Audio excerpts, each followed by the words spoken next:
What's going on, everyone? Welcome to Season Gaming Bitcast, episode 276. I am your host, Ainsley Bowden, and we have a show today that is a show. We're going to be talking about a lot of games. From the Video Game Awards, primarily, we're going to talk about the award show itself. We're going to talk about the reveals, and we're actually going to go through the vast majority of all the games to talk through those as well.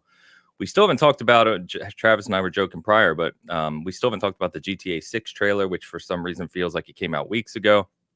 And we've got a couple other things to cover as well. But as always, we are back to our full strength here with Mr. Rodriguez, back healthy, ready to roll this morning with the Good in Gaming shirt rocking as well. How we doing, man? I'm doing good, man. Ready to go. Felt like crap last Sunday, so I apologize, but covered pretty quickly.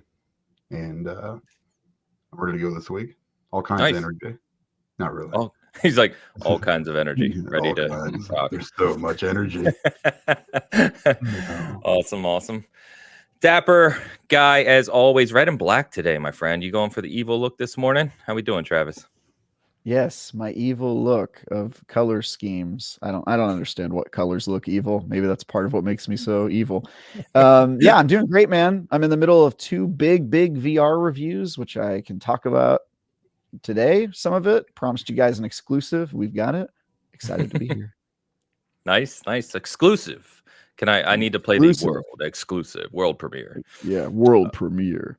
They got rid of that this year. Did you notice that? They did, yeah. But they bragged about it, and then he said world premiere before every trailer anyway. That's true, he did. And of course, we wouldn't be the same without our host of Virtual Legality, Mr. Hoglaw himself. Good morning, sir. Good morning. I am feeling excited today. We got a lot to talk about, and while the opening video was playing, folks, I got to see Travis smack himself to get ready for the show. So I'm really excited today. Yeah, I know if I regret it that I did it hard enough to get me ready for the show. There you go. There's a lot of comments there. We'll move on. By the way, can I just I know I always do this. I always just ruin the flow of the show right at the top. Hogue, it's not. You didn't have to add right at the top. Hogue, the name Virtual Legality makes me feel like it's illegal physically. Like it's only legal in the virtual world, or it's virtually legal. That's what it makes me think of. It's like, well, it's kind of legal. Virtual legality. Travis, you should do a separate channel called Virtually Legal. Yeah. Well, what illegal things are you doing that are virtually legal? What's going on in that YouTube channel? We're gonna look into it. Well, obviously we can't say, but virtually. There's always a play on virtual reality. And some people think it's a play on like a Jamiroquai song, I think, that I don't recognize. Virtual Insanity. What was that song called? It was Insanity. No, it was always just a play on virtual reality, which is funny because when I try to talk about VR, sometimes I accidentally say virtual legality now because I say it much more often. Really? Wow. But no, we are always legal, but never legal advice in virtual legality. The fact that you have to say we are always legal, I mean, that's more suspicious than anything, Hogue. What is he hiding? Why does he have to say that, guys? True. Yeah, if he has to say it, it's a problem, no doubt. No. All right, a couple housekeeping things real quick. So thank you for last week. Saw a bunch of comments from people I hadn't seen in a while. So thank you for that. As we talked about, likes and comments help us a lot. Also, I wanted to shout out, and it's good timing because she just gifted 10 memberships. So Vintage Willow, thank you as always for gifting the 10 season gaming memberships. That's awesome. I wanted to specifically call out this week that we had a couple comments where people who got memberships during the show and forgot to say something, but they commented, want to thank Vintage Willow for the membership. So just wanted to call that out. Generous. Yes, always so generous. So thank you so much for that, and know that people appreciate it, even if they may not say it right away in the show. If you are one of those people who get one of those memberships, please shout it out because it helps the show tremendously. So thank you. The other thing on the Bitcast questions. So we talked about doing a special question episode over the holidays where you guys can ask us anything. So one of us, the four of us, individuals, whatever you think, doesn't have to be gaming related. I put last week that I set up a channel in the Season Gaming Discord specifically for that.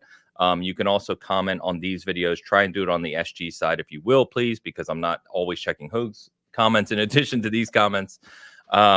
But if you throw those out there, I'm kind of curating them now. I want to say we have maybe 15-ish already for everyone. So we'll keep adding those up in the coming weeks. And then, like I said, either the New Year's episode or something like that, we'll find time to go through it and have some fun with the community. So thank you for that. And, of course, we've got Tide's picks this morning. We're going with the fantasy theme this morning, guys. What do you think? What do you think? Nice. I got to say, that's a good look for Hogue. Yes, I'm excited. Really is this like Lords of the Fallen? What is this? I think it's just fantasy. But Hogue, it looks like the main villain, and I'm his number 2 for sure. Dan looks like the king that dies early on in the story, you know? Yeah. On his life away. He's like stepped on by a horse or something. Like something. And Ains looks like he thought he was going to be the hero, but then he blinked during the photo. And it's just a random knight that gets killed in Act 2. Yeah. I'm just a B man at this point. Yeah, for sure. Also, that hairline is extremely aggressive, bordering on offensive. They don't know what your hair looks like. It didn't look like that, but it's still more than I have today. But you know, that's good. Todd, thank you so much. Hooking in goatees, I've noticed. Yeah, they love goatees in this AI. I think that's part of it. Naturally, I see Mrs. Hogue is here. What's her vote on the goatee? What's she think? Oh no, she doesn't like any of that. None of it. None of it. All right. I could have guessed that. She's with you. I mean, she's. Yeah, no way. I was letting you finish that statement. I was like, let him go. Let him go. She's with you, and it doesn't like bad boys. She's with this legalese lawyer dude. No way. Yeah. Virtually legal, not always. Virtually legal. Sorry, I forgot about that. It's almost legal. Almost legal. Oh, Ty, thank you as always for that. And of course, we got a couple quick super chats to get to from the start with Googleman coming in at 9:31. He did not want anyone taking it this morning. I guess not. Nice. With the €5, who else is really excited about the last day before tomorrow, 28 weeks later? Looking forward to beating some zombies, but don't butter your Oreos. Who in the world would put butter on an Oreo? Yeah, that's. I mean, weird. We're with Dan. Don't challenge him, Hogue. What do you? I mean, I'll try it. Who butters their blank is the summoning words of Dan. If he dies and you want to bring him back, I'm about to go to the store right now. Who puts chocolate on a Twinkie? And Dan's ghost will come. Dan's like a genie. Hold my Dr. Pepper. I do really like the first part of this comment because zombie media really does like to talk about the time related to the zombie infestation, right? Yeah. Yes, it does. Yeah, so if you're not familiar with what he's talking about here, he's talking about The Day Before, which is a game that was previewed like 2 years ago. It looked really like The Division, and then it suddenly released this week to horrendous reviews. And it's supposed to be kind of post-apocalyptic type thing. So yeah, I haven't see the streamer that ran into the massive human in the game. No, there's a model, and it was like one of the guys that was standing on the street. He just turned into this huge like body. Like the model just got like 70 times as big, and then was just staring at him. And anytime he moved, it would just look at him like this. And he's like, the streamer's just like, what? I'll send you the clip. It's very funny. Fantastic. Wish I could read it. Googleman, thank you so much for kicking us off. And Darth Mac is here in the house as well. Yeah, second good morning to everyone with a $2 super chat. I didn't see the first one. I didn't see the first one, but additional morning to you as well, my friend. Right, yeah. All right, so we're gonna briefly talk about what we're currently playing, but then we're gonna just quickly talk about the GTA 6 trailer, which we'll cover. But the vast majority of the show is going to be about the Game Awards and all the reveals, as well as the show itself. So why don't we cover what we're currently playing? I'm actually going to kick us off this week, which kind of ties into the Game Awards, but now that the game's out, I'll talk about it. So I talked about this game a few months back, The Finals, which is a competitive multiplayer game. Did a preview on it, and they had an open beta 6-8 weeks ago, something like that, 2 months ago. And they never had a release date. And I was really excited about this game because it is very, very fun, if you're into competitive shooters, of course. And then at the Game Awards, they teased that they were going to show something about it just before the show. And then late in the show, they surprise launched Season 1. So the game is actually out now on all platforms. I've been playing it pretty much nonstop since Thursday night. I think it's Sunday morning. I want to say I have 12 or 13 hours in it already. I pretty Damn. much That's haven't slept. impressive. Yeah, I haven't slept much. It is just a blast, and I won't talk about it too much. But it is the premise is it's a futuristic game show where you're competing to basically bank money. And it's there's 2 modes, 3 teams of 3 or 4 teams of 3. And what makes it unique is it's extremely fast and chaotic, and it features full destruction of the entire environment. Oh my So, god, dude. That's like a dream game right there. I oh want to yeah, play this so bad. I'm in the middle of 2 reviews, but I saw that and I was like, I want to download that now. I've got it play it. downloaded. Yeah, Yeah, so I'm it's going free to. to play. The battle pass is actually really well done. It's well implemented. It runs super smooth. There's been no hiccups, no problems. There's cross play. It's gorgeous. Even on console, it's super smooth. What Like are you how playing fast it it on? runs. Say it again. What are you playing What are it you on? playing it on? PC and Xbox. Played on both. Is it crossplay? It's great. Yes, there's crossplay. Yeah, I just said Oh that. my god. This This is great. I'm so excited to play this, man. It is incredibly fun. There is a stiff learning curve, and people are already getting good at it, as you would imagine being a competitive FPS. But it's very team based and just hilarious because it's ex Battlefield devs, and they've obviously taken the destruction to heart. So, there's abilities like running through walls and blowing up floors, and entire like floors of buildings will collapse, and all hell breaks loose constantly. And it's very, very funny and very chaotic. So, like I said, I won't say actually turn into money when they die, like in the trailer. Yeah, they do. They go and gold coins go everywhere. Now there's 2 modes. The one as a coin, hitman, I see that too when people die. I just see dollars flying everywhere. That's how my brain works. Yeah. there's one mode. The preferred mode, in my opinion, is where you kill someone and they drop $1,000, and you kind of gather those up, kind of like kill confirmed almost in Call of Duty, except for it accumulates, so you can have an endless amount of money, and when you die, all that money, like Sonic, all his rings just go flying out. So it's a constant race to try and stop people from banking money, and it's just a blast. I can't say anything more other than play it, try it. It's free to play, and it already hit number 5 on Steam as of yesterday in both most played and most downloaded. So people are liking it. It seems. It looks the big cool. question, as always with a game like this, which we've talked about ad nauseum here, is do they have a plan for content delivery? Service. I hope so. Yes. That is a big question. Yeah. I will say it's a little easier with multiplayer. If the core is good and you have enough content at the beginning, I think you can last a little bit longer if you're not making campaign or solo content. But they have a ton of competition now. There's just a lot of, even including Halo Infinite, your other love, right? Like they could lose to that. So, but yeah, that game cool surprised trailer. the heck out of me. Yeah. If you haven't seen the trailer for the finals, it's got a lot of energy. It's very cool. Yeah, and I love the little town inside of the stadium that they were blown up. That was very cool. Very good visually to like see this normal looking town, and then right on the periphery you can see like crowds of people just sitting. So when you die, there's a free cam, so you can fly around, and you're in this gigantic global stadium, and there's I want to say there's 3 or 4 maps, but they vary a lot because they have different times of day, different weather effects, and different like things that can happen on the map. So it's great. Like I said, I won't stay on it.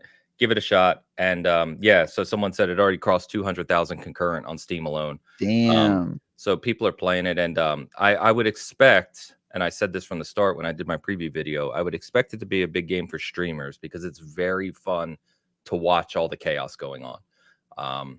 But yeah, it's a blast. So check it out. How since it's a dystopian death show, how long before Netflix turns it into a real reality show? As soon as they can figure out how to turn people into money when they die. We've been chasing that one for a while, us capitalists. That's our white whale, Hogue. If we can figure out how to turn people into money when they die. Like me in this. That's our one-armed man, dude. We're trying to get that. All right, guys, what else we got going on? I am playing my usuals like Diablo, but we're going to try to keep it short. So my new game this week is Avatar: Frontiers of Pandora. Yes, I've been playing that too. Which I tweeted out about as exactly what you all think it is. People had said it was Avatar Far Cry or Far Cry Avatar, however you want to say it. It is. It was 100% the next Far Cry game, but on Avatar's Pandora planet. And I think it's gorgeous. And if you like either of those properties, Far Cry or Avatar, I think you're going to have fun here. And if you like them both, I think you're going to have a lot of fun. And as someone that likes Far Cry and the Avatar series, I like it. My kids love it. And so I tend to like it even more than some that I know. It's a wonderful game to explore. It's, I think, closest to a Far Cry Primal almost, in that it's a little bit more alien, a little bit less gun shooting, at least at the outset, and a little bit more systematic in terms of trying to bring the clans together and do nice things for them and take down the Captain America style pollution factories that are the RDA. The movie's actually a little more subtle than the video game, I have to say. So if you found Avatar to be completely unsubtle as a movie, get ready for the Ubisoft version. But it is a lot of fun, and it is frankly gorgeous. So if you like Pandora, if you like running around Pandora, I honestly couldn't recommend it more. It got a 7 from IGN. I don't think that's unwarranted because I don't think it adds a lot to the party. But if you like these properties, I think it's an excellent game to play.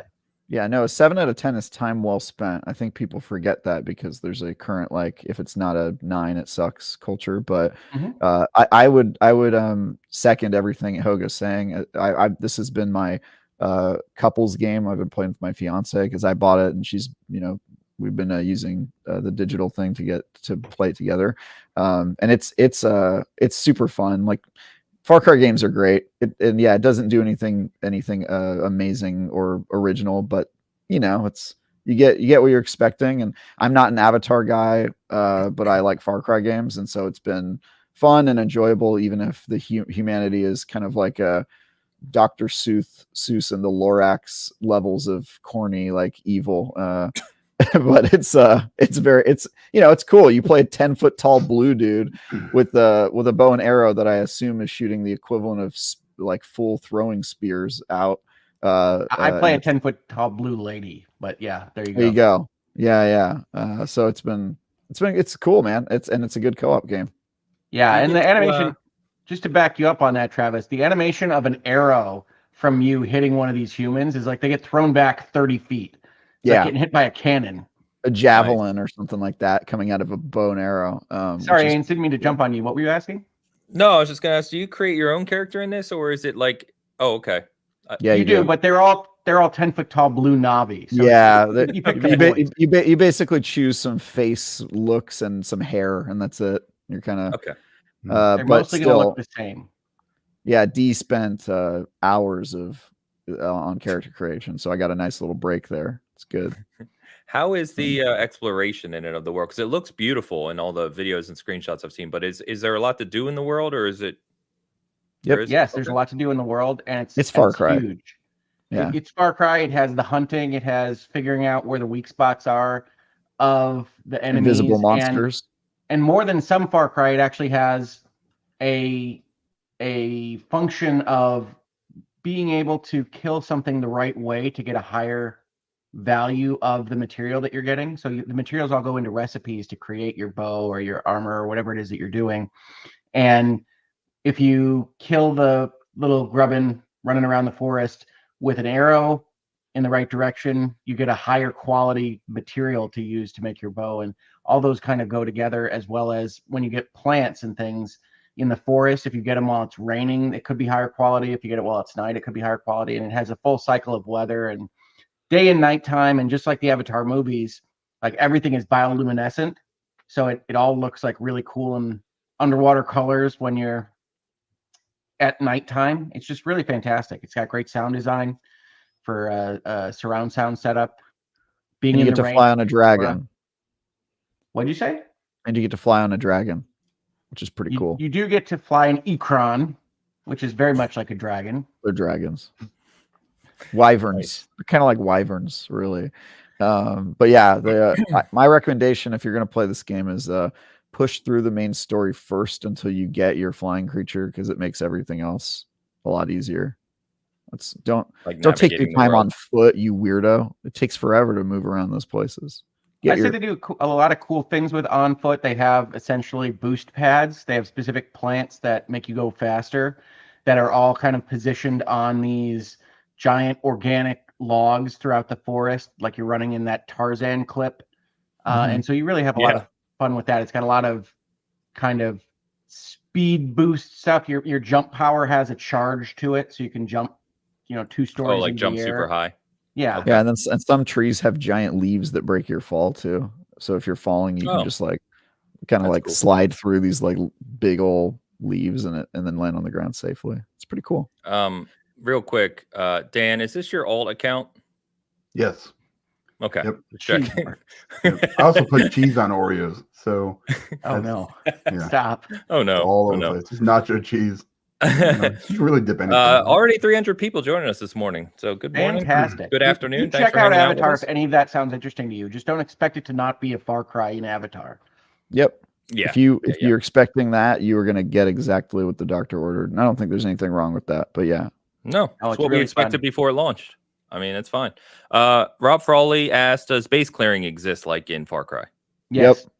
Yep. And it is repetitive. So the RDA, the humans, the bad guys, they put oil wells down and fracking things and these various things that make the entire area around them polluted, right? Sir? A little bit. I'm sorry? They're getting unobtainium, sir. Don't call them oil wells, all right? They want that unobtainium. I don't. Are they all unobtainium refineries? I don't know what they're looking for. They're not hunting whale brains in this one. Yeah, but too bad. But yeah, the cool part, which is where it gets unsubtle, is that it puts a gray kind of visual tone over all the areas where these things operate, and you lose all the color of Pandora. And then when you go and you blow these things up, like the eco-terrorist you are, you get the color back to the forest, and you write the world. And it has a bar that is checking the air pollution levels of the surrounding area, and you slowly bring that back into the green. And so you have all these bases that you're clearing like that, but this time with little humans that take an arrow and get shot 20 feet into the air, and the mechs that are cool to fight. And then the weak point of the mech is that you see a little outline of where the human is sitting in it. And so it's a lot of cool stuff. You like murder that. them. You do murder them, and you can get skills to yank them forcibly out of their mech. That's right, because you're a murderer in this game. Yes. Well, like I said, you are very much an eco-terrorist front in the game, and it doesn't hide that at all. Well, it is Avatar. It's part of the sorry for colonialism genre, a beloved genre in film. A beloved genre in real life. Dances with Wolves, Fern Gully. I think fantasy aliens fighting off the military Halo arm is a fun kind of. The Last Samurai. The UNSC would never. All right. I'm not saying the UNSC would, but you got to admit James Cameron was inspired by the Halo designs for how yes, the RDA absolutely. looks. Yes. Basically, any movie where the guy goes native. Sorry, I'm trying to name all the sorry for colonialism films. It's a very robust genre. It is funny. I was watching The Creator with my daughter, and one of the lines is "Don't go native on us." And I said to her, I said, that really is a problem for the protagonist in these movies, isn't it? It really is. Yeah. Mm-hmm. Yeah. We got a quick super chat from Pyro on this front. Yeah, with the 2 pounds intergalactic Fern Gully frontiers. I'm sorry, Pandora. It very much is Fern Gully, and even more in the video game form because it's trying less to be subtle. But if you like any of this, you get hugely long lore entries on the plants and animals of Pandora and how their ecosystem works, and all these big long entries on the various characters in the games and who the clans are. This is a different continent to where the movie takes place, so it has that kind of nice beat where it references the things that are happening across the planet, but you're not in the movie. This is one of my favorite things of like modern licensed games now, including Hogwarts Legacy and Star Wars, the Jedi series, is that you're not just copying whatever happened and what you liked about the universe. You're doing something that's adjacent to it. And so here you're in the same time frame as the movie. So they'll refer to Jake Sully, the main character of the Avatar movies, as if it's like Hercules and that crazy guy that's running the rebellion on the other side of the planet. He's doing great, but maybe we can do our own small little thing over here. Is really cool. Yeah. Unless you're playing a Lego game, if the video game is making you replay the events that happen in the TV show or the movie, it's probably going to be bad. Because if you think like that new Walking Dead game, you like replay through all the old stories of the Walking Dead. They did that with the Avatar: The Last Airbender game that came out this year. Like all the ones that score lowly, like if you're recreating the events of the movie or show, you're probably not going to have a good time. It's a little pro tip. Yep, that's what I used to hate. Pro tip from the licensed Well, pro games. tip. I liked it when they expanded and did new stuff, and I didn't like it when they just copied whatever it is that we already liked. I'd rather Unless just it's watch Lego. the movie. Yeah. Thank you for the super chat. Appreciate it. Sounds cool. It's one that I'm probably going to pick up around the holidays. It is Ubisoft and discounts it is pretty at the end of fast. the year, so it'll be $20 in a couple weeks. That's I'll what I'm pick it up thinking at that too. point.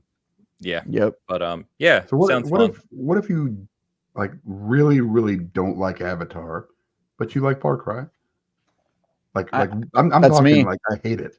That's hate me, those Dan. movies. I'm I not walked a out in the fan middle of the Avatar second at one. all. I think and you have to told look them at that it I couldn't as watch it. it's Alien Planet Far Cry. Does that sound fun to you? Because if it does, I don't think the Avatar reduces I mean, it. you mentioned Primal, which was probably my least favorite. Well, Far Cry. they speak English. They have characters in this one. It's not that far into Primal, but you do have cooking and various things that reminded me of Primal, and it is certainly a less advanced society in terms of technology, right? You can pick up human weapons, but you don't want to use them because they hurt your hunting materials and things like that. Yeah, it screams sale for me, but I will definitely try it when it comes out. Sure. A little bit. Yeah. Cool. Very cool. It looks we joke about it all the time, but you know, there's something to be said for games like this that are just comfort food. You just jump in, enjoy yourself. Like they don't have to be a 9 or a 10. Just jump in, have fun. Like that's what it sounds like this game's all about, and I'm all about it. It's a cool map with cool traversal, and I think Alien Far Cry is a good idea, even if it weren't licensed at all. Also true. It's a good idea. Fair. Yep. Fair. I mean, they've had Alien cool. Far Cry. It's good. Yeah, it's sort of for me. It's sort of, Dan, to answer your question. It's sort of like Baldur's Gate 3 to me in terms of it's a game I like wrapped around an IP I don't care for that much. Right? Dungeons and Dragons is not really like my favorite universe because I didn't know where you were going with Baldur's Gate 3 is like Avatar: Frontiers of Pandora. Yeah, it's like Avatar in that it's a license in which you're like, all right, well, I'm not super enthusiastic about it, but it's still an enjoyable game. So I would agree with the 7 out of 10 as somebody who is not a fan at all of Avatar. And I think 7 out of 10 is time well spent. To Ains's point, like not every game needs to be a masterpiece. So some games are just turn your brain off and have fun with a friend. And the fact that it has co-op is great. Like play it with somebody you like. That's my recommendation. Nice. Cool. Or play it with somebody you don't like. That would maybe you'll discover a piece about yourself you didn't know. Can I be? Can it be competitive? You know, FPS. Yeah, and I can start shooting. Sure. The other person? Sure. Why not? There's no rules here. It's a video game. All right. I know we're trying to keep the currently playing brief. Travis, you wanted to touch on a game you are reviewing, I believe. Yes. So I don't know why I got so high pitched there, but go ahead. Okay. So I want to talk about 3 games. Then the first 2 really short. So the first one is the Anacrusis. This is a co-op shooter that I reviewed this week. It has been in early access for 2 years, and it just got its 1.0. I reviewed its 1.0. I played it for 10 plus hours with my buddies. Ains joined for part of that. It is not a good game. I give it a 4 out of 10. It is made by some former Left 4 Dead devs, and they basically decided to make Left 4 Dead almost verbatim 15 years after the original Left 4 Dead, and that went about as well as you'd expect. It feels very outdated.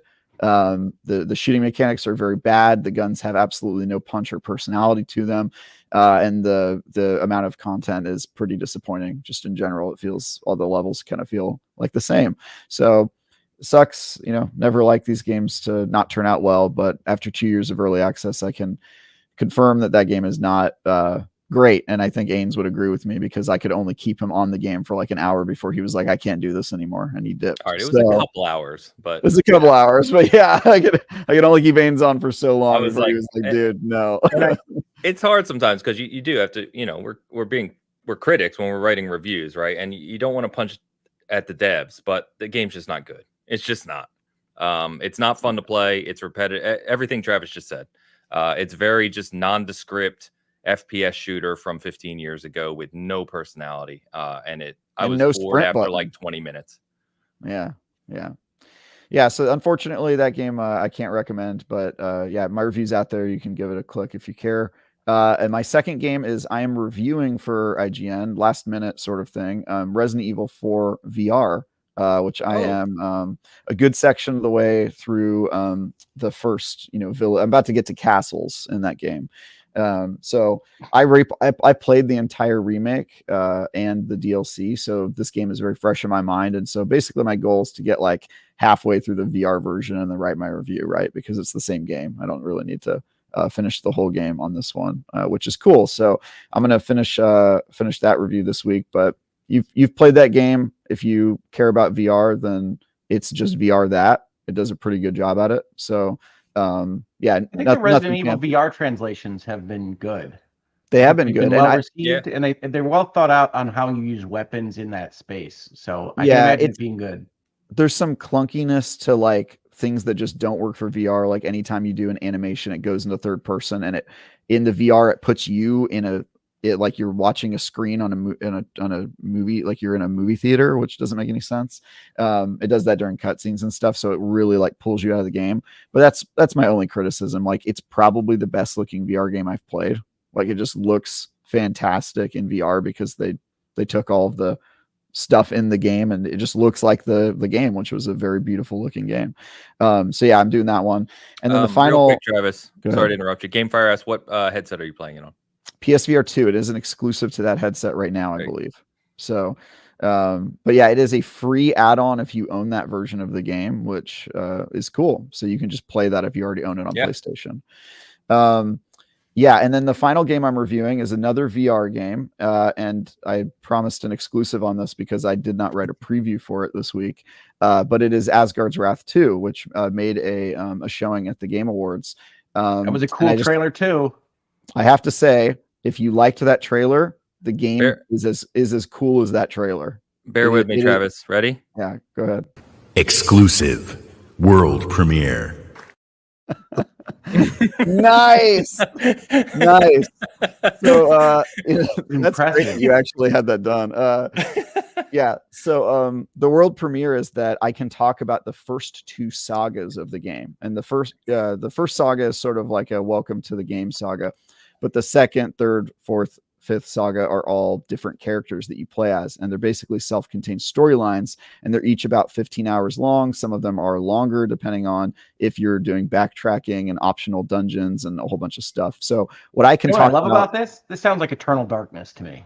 Yeah. So what I can talk about is the first 15 hours, basically the first two sagas of the game, where you play the first of the four characters that you play in the game, which is his name is Atraxis, and he's sort of like the milquetoast sword and board character who's got a sword and shield and a throwing axe that he can call back to him and all that stuff.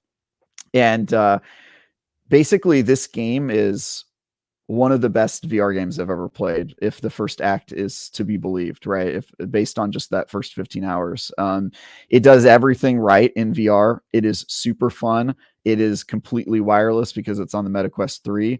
It reminds me of the old Zelda games in that you're going through dungeons and completing puzzles and then doing a little bit of combat and then backtracking to complete side quests. It's got crafting, it's got fishing, it's got cooking, it's got companions with social links, it's got secrets and upgrades and customizing your weapons, where like you'll get your weapon out and you'll grab like a relic orb and then put it physically, embed it in the weapon to give it like a buff or a damage effect, like it'll do fire damage or whatever. You get these upgrades that are crazy, like you can turn your sword into a whip to pull yourself to different points and to cross gaps, and it feels like you're flying around like a superhero. You can throw your axe and then hold one of the triggers to basically like change its direction mid-flight and do all these cool things.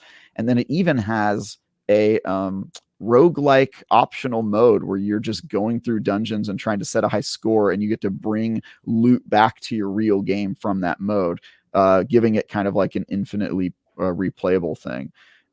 So there's just based on the first two sagas, like it is a tremendous accomplishment in VR, and it's crazy that it works on the MetaQuest 3 and that it performs as well and looks as good as it does. Yeah, Christopher Jetzer wants to know, how are the visuals? It's on the MetaQuest 3, so it's not going to be as good as a game that's plugged into a console in terms of graphics, but it does a damn good job in like it stretches the MetaQuest 3 as far as it could possibly go already. It's damn impressive. Really, the only thing that could muck up its score, and I haven't seen this a ton, and granted, the first two sagas I was playing on a earlier build that still had more bugs. Now they've basically given us the final version of the game, so I'm seeing how it performs in a real environment. But it did have some performance issues, and the game crashed a couple times in the early builds, and I haven't seen that in the late final builds yet, but it was a little unstable early on, so the jury's still out on that. But yeah, man, I am That's sort of pretty gushing about cartoony, this right? game. It's not going for photorealism based on the trailer. It's not. Yeah, you fight chiseled lizard boys. I was gonna say it's like a most of the fantasy time. anyway, right? It's So. fantasy, yeah. But dude, the way that they introduce the characters, and each of the characters are completely different and play completely differently, and I can't really talk about that stuff yet. But it does one thing so well, you think this is going to be the whole game, right? And then it does that 3 more times, like 3 completely different stories, completely different characters with their own arsenals. They've shown the second character a little bit. Her name is Cyrene, and her thing is that she's like a river sprite. And so she has like all of her weapons are organic. Like she's got a bow that's an octopus and a squid turret that she throws out. And then the weapon is an eel that wraps around her arm, and then its tongue is the sword. So you can whip to things with it and attack with it like it's a sword. Like just all There's nothing I like more than Dan's facial reactions to what Travis describes. Yeah, dude. It's just such No idea what's happening. It's such a cool game. And if you like old Zelda games, that's really the best way I can describe it. Is like it reminds me of like Ocarina of Time for VR. Like it's just it crushes the whole like dungeon crawling, and the puzzles are surprisingly good. They have a thing where you play a god who is possessing mortals and empowering them so that they can fulfill their destinies, and that's why you're able to jump around and switch characters and stuff, because you're basically like taking them over and then doing their quest line. And so it has a thing where you'll be running around in the world, and then you'll switch back to your god form where you're giant, and you'll move objects around to help them traverse or to solve puzzles or to make things happen. So it has a really cool flashing in and out of your god form. If you played rad. It's so rad. If you played the first one, it is very much like the first one in terms of format, but they just get everything better. And it's wireless, and that's the wireless part matters a lot, because I'm reviewing 2 VR games right now. One is wired and one isn't, and it's really hard to you get kind of shock when you go back to the wire, because you're like, oh, I can't really spin around, and then when you go back to the meta, you feel like you shouldn't spin, and then a second later you go, oh right, I can move, I'm wireless. So then you're just running around and jumping. It's got optional boss fights where you're like fighting a giant scorpion, and it's like you're whipping on its tail and it's kicking you in the air, and you're like flying in slow motion. And dude, it's so cool. It's such a cool game. So yeah, I'm gushing about it, but I did want to mention that my full review will be available. I'm trying to hit the embargo date, which is December 14, which would be when my review's out. But that means I have to finish the game like today, and I've still got quite a ways to go. So Godspeed. See if I get there. Yeah, that's awesome though, man. I know we've been talking about that game for a while. You've been mentioning it, so it sounds like it's hitting all the points you hoped. So fantastic. Yep. I don't know if they've said this yet, and I know it's exclusive to the Quest 3. Oh, it's made by Oculus, isn't it? So it's always going to be. It's permanently. Yes. Exclusive. So Sanzaru is the developer, and after they made Asgard's Wrath 6 years ago, Meta bought them immediately. So they are now a Meta company. So yeah, it's going to be on the Meta Quest forever. Yeah, if you want it, you should buy that headset because it comes with it as a bundle. So if you own the Meta ones Quest, that made the Sly Cooper 4 game. Yep, Thieves in Time. Yep, that was them. Nice, nice. Well, fantastic. Which is a great game, by the way. yeah, they're a very talented studio. All right, guys. unless there's anything specific you want to call out currently playing, I was going to move on to GTA 6. Okay, we've got a super chat. We've got a couple super chats hanging out. A few of them relate to our video game awards conversation, so I'm going to hold 2 of these. So just bear with us, guys. Appreciate it. But let's get to Debbie's super chat before we do that, because it's about house flipping. Nice. All right, Debbie with the $20 super chat.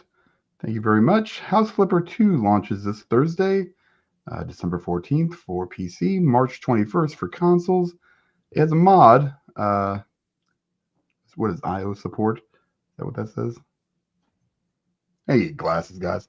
So you can share your custom items, houses, and even renovation jobs cross-platform. All right. That's cool. Yeah, it costs us $40 USD. Have fun, flippers. Nice, Debbie. Debbie, do House you Flipper work for 1 the is one of my studio? family's favorites. I haven't played it. Is it good?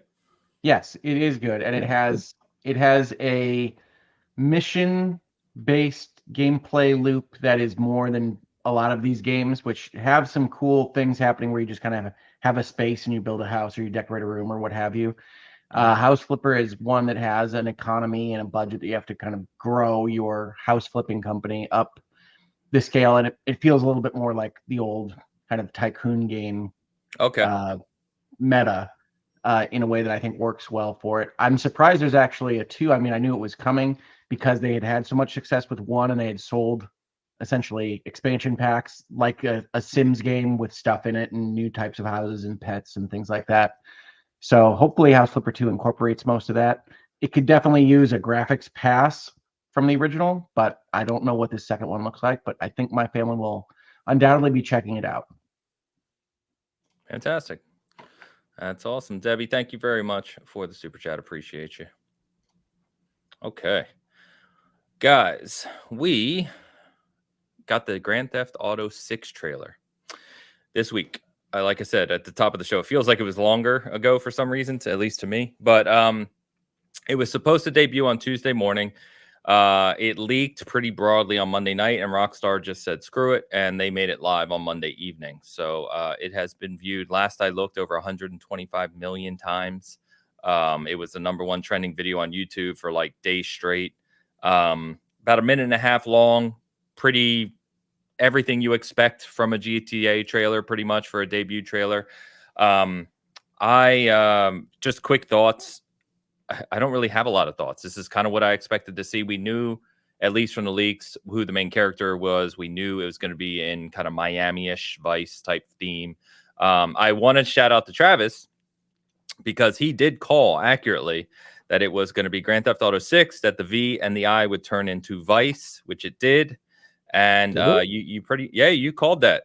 Oh, you damn. called it to I a didn't know T. that actually happened in the trailer. Damn, cool. Well, Yeah. I mean, technically, Travis said the name would be Vice and that the V and the I would turn into the 6, and the logo was just Grand Theft Auto 6. Okay. With Miami in the background. Yeah. But I agree that it definitely played with the word Vice and 6, even though it didn't do exactly what Travis had hoped it would. He's trying to take it away from you, Travis. I tried to give you credit. I agree with Hogue on this one. I don't think my thing came through as much. But I appreciate the credit. Thank you, Answer the best. Anyway, it obviously played on all the themes we joked about a few weeks ago, and kind of, taking a shot at what we would consider I don't want to say the worst of America, but America, if you will. Way more TikTok than I thought. I was going to say the TikTok culture and all of those. If you didn't know, every reference they made was a real video that kind of went viral in the game, which is pretty crazy. So it's Grand Theft Auto. By the way, you also called, I think Hogue and Travis both called, that it would just say 2025 at the end, which it did. So there you go. And then I think Hogue and I are also predicting it probably won't actually come out in 2025 based on Rockstar's history. Yeah, so I don't think they've released a game that hasn't been delayed. I recommended the hype folks in the audience that they think about it as 2026. Yeah. And if it comes out any time before that, it's gravy. But think about it as 2026. Yeah, I mean, I'm hoping it'll come out in 2025, but yeah, it's I would say don't get your hopes up just because of Rockstar's history. Although honestly, that game does. I mean, I know we only saw really engine shots, most of it, but like it looks pretty far along. I mean, for a Grand Theft Auto game, so I was really impressed by this. I don't know how. I guess that's what $2 billion will buy you. But I don't know how their engine does the things it does. It looks crazy if that's representative of the game. And I think we had some reporting this week that former Rockstar devs were coming forward and being like, yeah, the game's going to look like that, which is usually a pretty good indicator that it's not just vaporware. Just going to back you up. So I also saw that apparently one of the leaks that came out later this week was if I have this right, and someone can correct me, is like the head of QA's son who actually leaked footage of playing it. And by all accounts, to your point, Travis, there's no reason to believe that what they showed is not representative of what's in the game. Which wouldn't surprise me. Like I've said, I mean, Grand Theft Auto 5 was a revolution on the 360 and PS3. It was ridiculous. I can't believe it even runs on that console. It's crazy. And then Red Dead 2 is still the most beautiful, maybe not now, but it's still the most impressive game world that I've ever seen in a video game. So I have no reason to believe they won't do it again. As the resident Red Dead 2 hater, I actually think it might still be the prettiest game. It is stunning. I mean, it is still stunning, but the game world itself is just phenomenal. So anyway, But on this particular trailer, I mean, I tweeted this out, but I know folks have said how impressed they are by it. I was not that blown away by how this looked, particularly with the expectation that it's coming out in 2026, right? I mean, I think it looks roughly top end now. My hope is that is not close to top end in 3 years. So I think it's an interesting release time. I think one of the reasons they released the little that they had right now is that you do set the expectation that it's going to blow you away. And then you have to kind of try to chase that into whenever your release year is. But I thought it looked fine. And again, I'm not one that loves the Rockstar style of storytelling in their games anyway. So there wasn't anything to excite me from a perspective of this is going to be interesting and unique. It was, all right, it's Grand Theft Auto 5, but now in Florida. It's now swamps and things, and it didn't have the 80s vibe that Vice City, the original game, had. Thank So God. it's modern Florida, which How dare you? to me is not the most exciting place to hang out and commit crimes. But we'll see how it goes. A lot of humidity. Yeah. Well, you don't have to experience that in GTA, thankfully.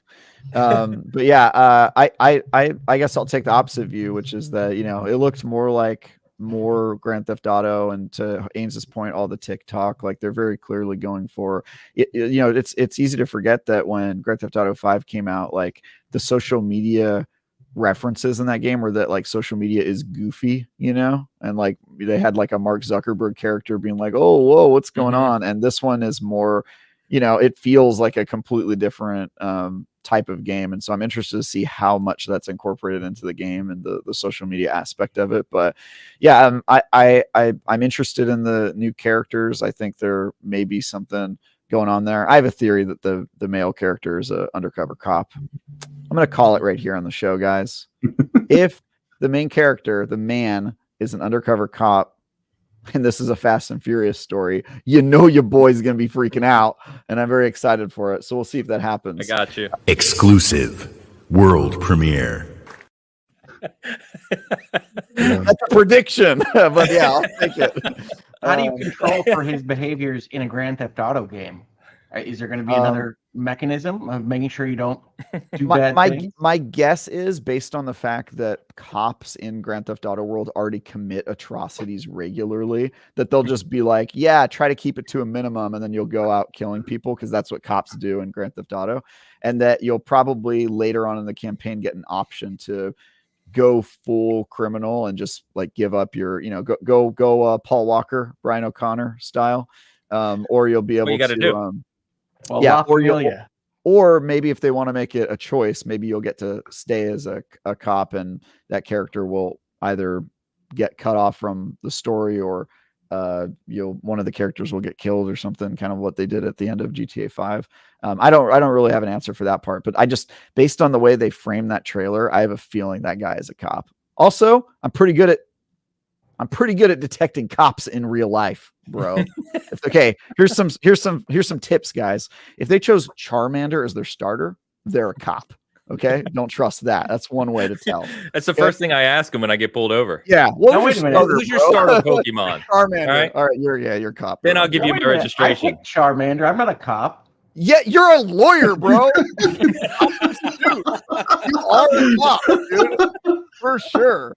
Uh, Yeah, no, I'm I didn't real realize good I at counted sniffing as a out cop. cops, dude. Yeah, no, you count as a cop, dude. For sure, you're a cop. You're on the legalese side of things. For I get it. sure. Virtually cop. Virtually cop. virtual.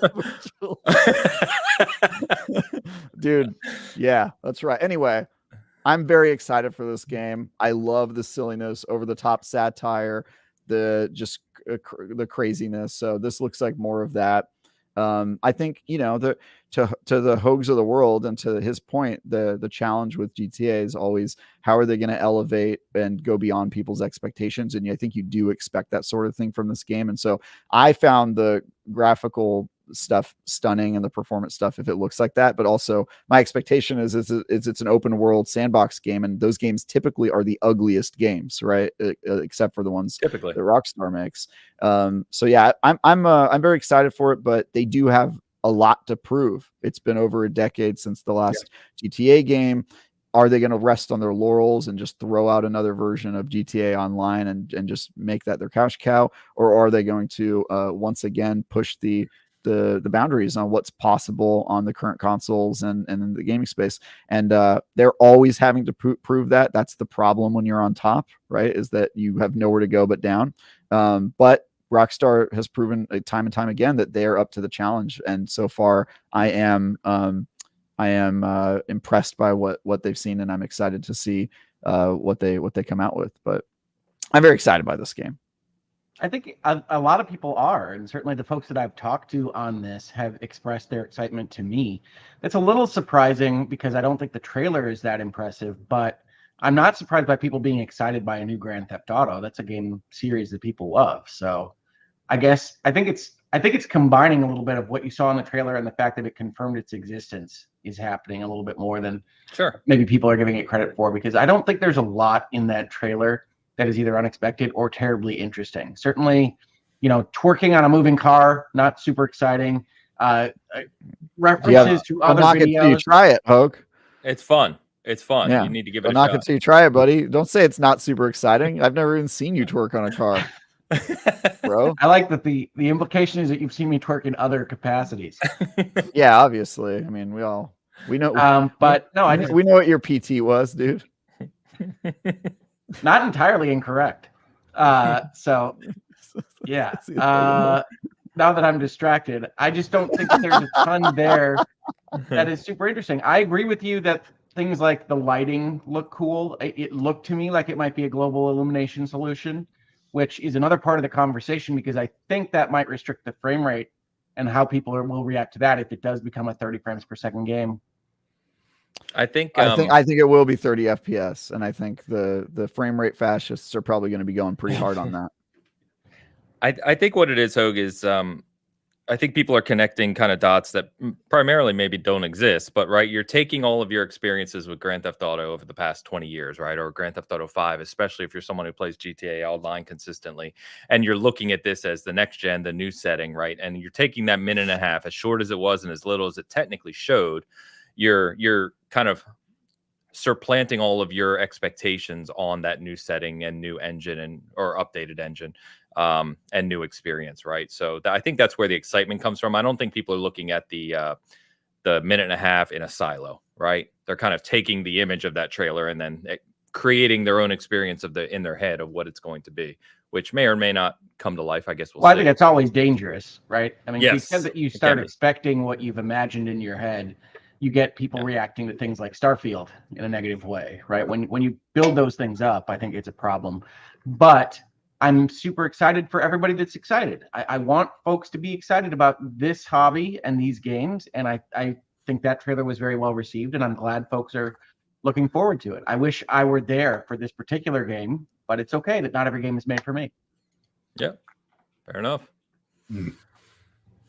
Okay, yeah. Let's get. I'm kind of with Hogue. You know, I was kind of looking forward to like more of a 80s Vice City stuff. That's fine. You know, I don't know what to think. It looked fine. I'm not a big fan of this TikTok crap and the whole social media shit, but that's just me. You know, I just don't care about it. Yeah, I actively try to like drop my engagement on Twitter, and I've done a really good job because like I get like 3 responses a week of Twitter's stuff. doing it for you anyway. I was gonna say Twitter's helping. Well, that's great. It's been fantastic. So shout out to Elon for that. Thank you, buddy. But yeah, I mean, it's. I was kind of hoping we'd go back a little bit. I kind of want to see, I love Tommy Vercetti. I know Ray Liotta's dead, but they could have AI'd his voice or something and got him in there.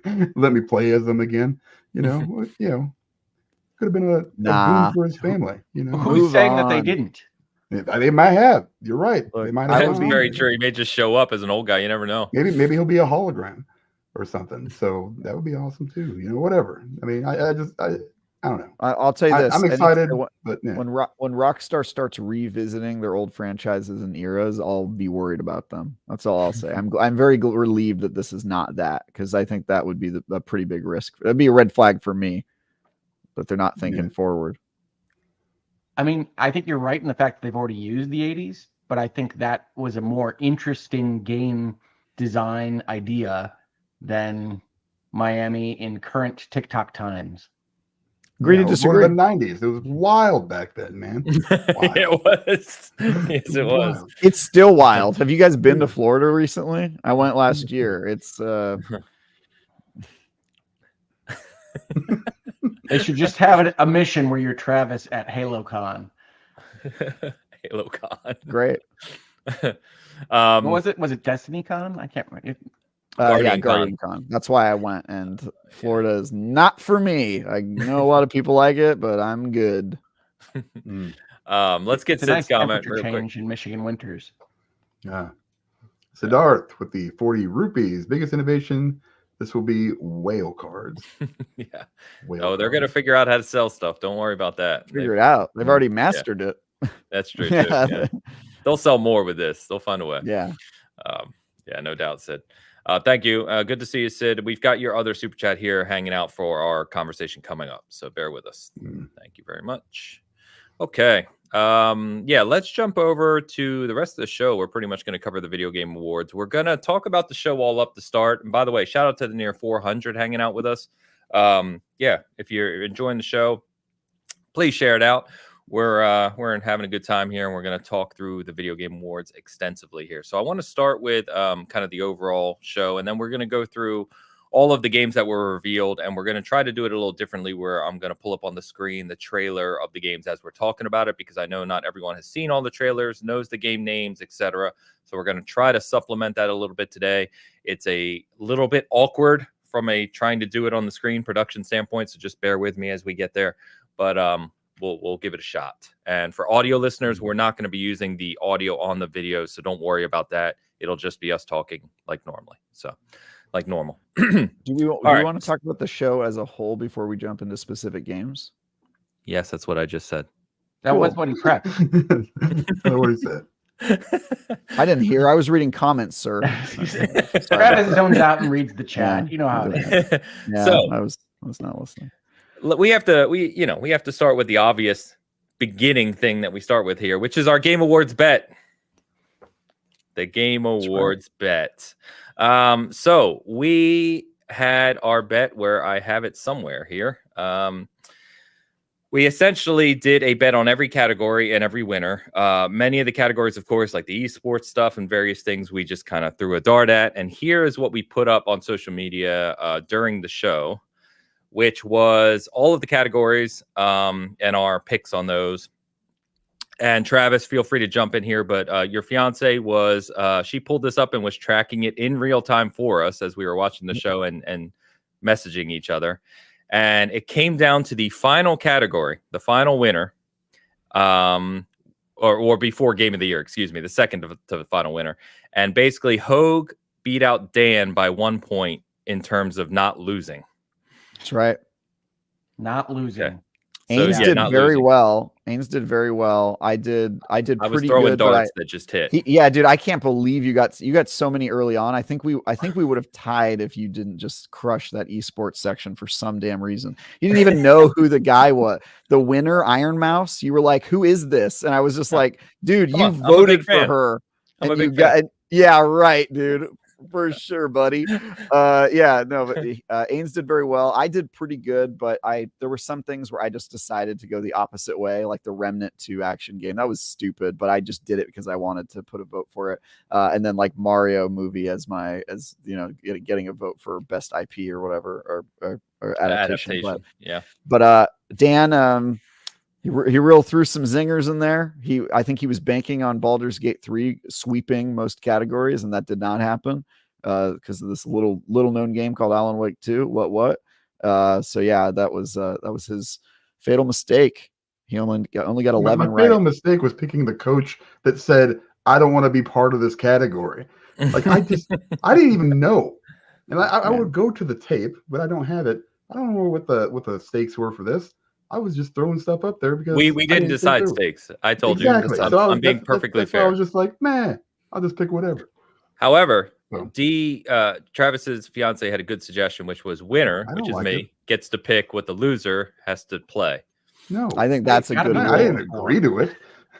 Come on. There's no agreement here. Logue. Call him Logue. Yeah. Come on, legal ramifications. Got to play something. I won't make it Oxenfree 2. Come on, I'll pick something normal. Then pick something normal. That's fine. Whatever. I mean, I'm not streaming it, right? I mean, I just gotta. No, you don't have to stream it. You just have to play it. You don't even have to beat it. You just have to play it. All right. Whatever. But it was fun. We had a good time. Like many others, we were kind of open chatting during the show, and I guess we'll kind of dip into the overall show thoughts. So it's very clear. And by the way, I want to shout out Alex over at SG. He wrote a really good article on the Game Awards, which is up on the site right now. But I think many of us have said that it's pretty clear Jeff has created the winter E3 at this point, right? This is very little to do with an award show anymore, and much more about announcements and reveals. In that vein, I thought it was really good, and I'm excited about a lot of the games that we're going to talk about here shortly. But at the same time, I feel that there's kind of missed opportunity in sections here in terms of celebrating the awards, obviously, but giving ample celebration to, specific developers, specific companies, producers, what have you. I think I don't know about you guys, but I think the attempt of Jeff to try and push this towards global recognition using Hollywood and other aspects is a mistake. And I think the gaming industry is thing, really. What, Hogue?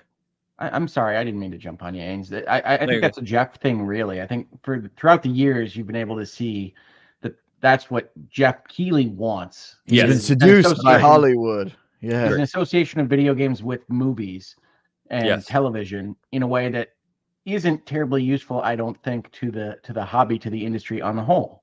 Agreed. Right? Gaming is big and doesn't need essentially the cachet of Hollywood in order to be big. But I think Jeff Keighley still does. Agree. Yeah, that's exactly where I was going. It's just like the video game industry is so vast and so large and so interesting globally, is particularly right, as more kind of the video game global presence continues to grow. Like, celebrate that. And I don't want to pick on him too much, only because like, in some vein, if you think, the reason I say that is, if you go back 10 years, 20 years, whatever, when we were growing up, nothing like this would have ever existed. Like, I think it's cool that we have a big night to celebrate games and celebrate developers. The idea, or I should say the concept, is strong. The execution is where I think we kind of take issue with it. Well, and it can be worse than this, right? I mean, like, early years of even the Keighleys was worse than this. The Spike TV Game Awards were worse than this. Correct. So the criticisms that I have for the current Game Awards are, one, thankful for Jeff Keighley for putting this together. I mean, certainly the early years more than now were big kind of capital bets on his part to make sure that he could even fund the thing to get the space. And that involved having a giant Gillette razor in the audience and things like that. And that is what I love from entrepreneurs, that he was betting on himself that this could be as big as it is now. And while I think it should be wheeled back a little bit from where it wound up, I do want to give him credit for that. The other thing I wanted to say was, I think the two positions are against each other, right? As a winter E3, that's forward looking. That's the future. That's whatever the heck OD is, or all these various things that were announced. And awards, by their nature, are backward looking. Yeah. So cramming them together in this fashion feels bad for one or the other.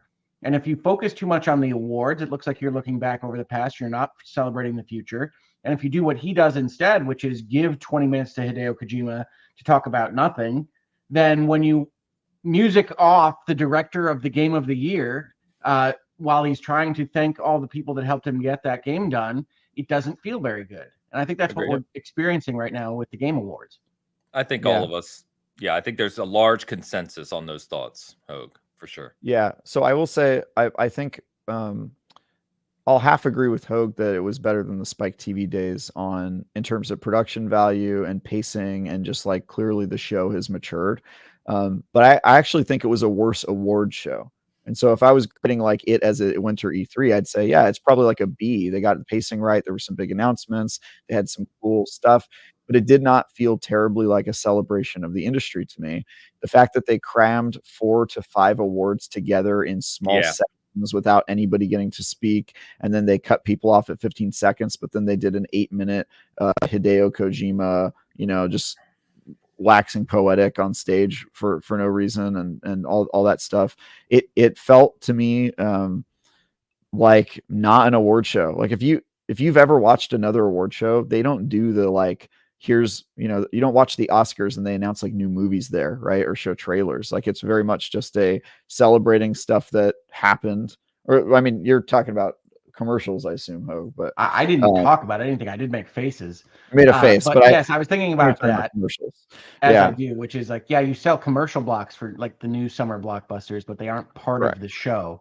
They're not part of the show, but this is very much baked into the format of the show. And it seems to me like maybe Jeff thinks that he can't keep people's attention with awards, which maybe there's some truth to that given people's shrinking attention spans and the fact that gamers were never really all that into the speeches and stuff anyway. But I certainly maybe I'll watch it. Yeah, no, it feels like a little bit of a TikTokification, right? It's got to have a new trailer every couple minutes and all that. But I have serious reservations about it as a celebration of the industry, which is what Keighley himself calls it. And it does not feel like that at all. So if I'm grading it as a winter E3, I'd say it's probably a B. But if it's a award show, it's an F easily. And I don't think there's any argument against that. I mean, I as an award show, it just sucked. And I have problems with that, but it was fun because it was an E3 thing and we got new game announces. And I know that's what we're talking about today. I would have just liked to hear like one thing that pissed me off is best RPG was folded into one of the like side categories and given out in like a 2-second hit. Yeah. Like best RPG, dude. Like that's like, dude, it just blew my mind. The stuff that they used to give away, the awards that nobody cares about, like a trending gamer, they'd be like, oh, here's trending gamer off to the side or whatever. Well, and speaking of the Oscars, they do that as well. They have the technical categories video. Yep. And these awards were all given over yesterday, and here's the video of them. Yep. Yeah, that sucks too. I mean, same thing. That sucks too. But they also have a lot more awards, and it's a more focused show. Like clearly they're cramming all the categories they can. This felt like they were just choosing the wrong things to show, right? Like they were cutting off people at 15 seconds, but then showing like really long, the Hideo Kojima, for example, is like crazy. And then also like I loved the Alan Wake thing. I think that was like a peak Game Awards moment with the Herald of Darkness. Herald of Darkness. So like that was I'm so glad I got to see that in my life. But the other music stuff was a little odd. I thought Hogue commented on the medley, and when I was watching it with D, the DMs. Yeah, when I was watching it with D, we had the same comment. I was sort of like, I feel like I don't hear the games in this. It just sounds like the song they play every year, which was a little odd. So yeah, it wasn't until the end. It's like they got to do half their homework, give or take. So the medley, which is supposed to be a combination of the main themes, or at least a feel of the main themes of the games within some kind of original work that precedes the award of the Game Awards, usually has that feel from each game presented at some level. And in this year, I think they really struggled, particularly with Alan Wake and Resident Evil, to have them have any kind of sound in the music. And then by the time you got to Zelda, it was kind of doing some Zelda things. And when you got to Spider-Man, like the Spider-Man theme was all the music at the end. But in the middle there, for the games that they couldn't quite figure out, the medley was awful. And considering that is the celebration of the Game of the Year stuff, that's a problem. So, I mean, I think Travis is exactly right. As a celebration of games, it felt off. There are a bunch of things that happened this year that I thought took away from that celebration aspect. I used to love the Game Awards trailer, like this is video gaming that they would put at the beginning of the show every year, and that they just didn't have a space for it this year. And instead, you get Hideo and you get Gonzo and you get all these various things that we've come to know about kind of Jeff Keighley's personality as to what he likes. But when you use the time that could have been spent on that celebration for the host's idiosyncrasies, it feels bad. Yeah. Well, and I'll point to like Timothy Chalamet too, and nothing against Timothy. Obviously a very well-known up-and-coming, well, not even up-and-coming anymore, but well-known actor.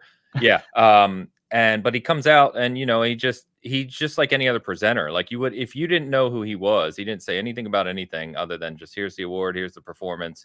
And it's just like, couldn't you have had someone from the gaming industry like that we know and love or has produced something for us come out? I don't need to see Timothy Chalamet at the Game Awards. I just don't care. I mean, in my shoes, I would like to see the last winner give the next year. I mean, like that's what I would something like that, right? Celebrate the studios. There's what they did for voice actors. There's so many people that make this industry what it is and that produce these games we make. And I don't know. It's just strange. We can talk about Christopher Judge because I think that's why we got the world's harshest music send-offs in the history of award shows this year was because Christopher Judge spent 8 years of our time. 8 minutes last year. Yeah. Talking about nothing. And let me get this. Oh, sorry, Hope. Oh no, I think that's why we got the hard cutoffs. And then you have Jeff on Twitter later on after the show saying he asked for that to be reduced or lessened. I didn't feel that throughout the show that it was lessened in terms of harshness. That music came on so loud and so like on the note as to get off the stage that I really don't think it felt respectable. It didn't feel like they were giving respect to the people that were winning the awards, even when they were allowed to give speeches. So, agreed. Especially the ones that weren't allowed to give speeches, though. That was like shocking to me. The ones that didn't. Yeah. No, I agree. Best RPG being off. But I mean, we talked about the process being a problem as it is, right? The nominee lists for a lot of those categories were wrong in terms of what games came out this year. Well, like Tears of the Kingdom wins Best Action Adventure. We don't hear anybody from Tears of the Kingdom. It's I'm wondering if some of that was because there were no representatives at the show. Maybe you just had a hard time getting people in those seats. I'm not really sure, but it definitely didn't feel good. For that one specifically, the Zelda producer was on stage. No, that one got called off to the side, didn't it? Did they? I don't know about that award, but I know the Zelda. Director. What did Zelda win that it got? Best Action Adventure. I think that one just happened off to the side, and there was nobody that came to stage. That's my recollection anyway. But yeah, there were just some weird like big categories with big games that didn't get to come to the show.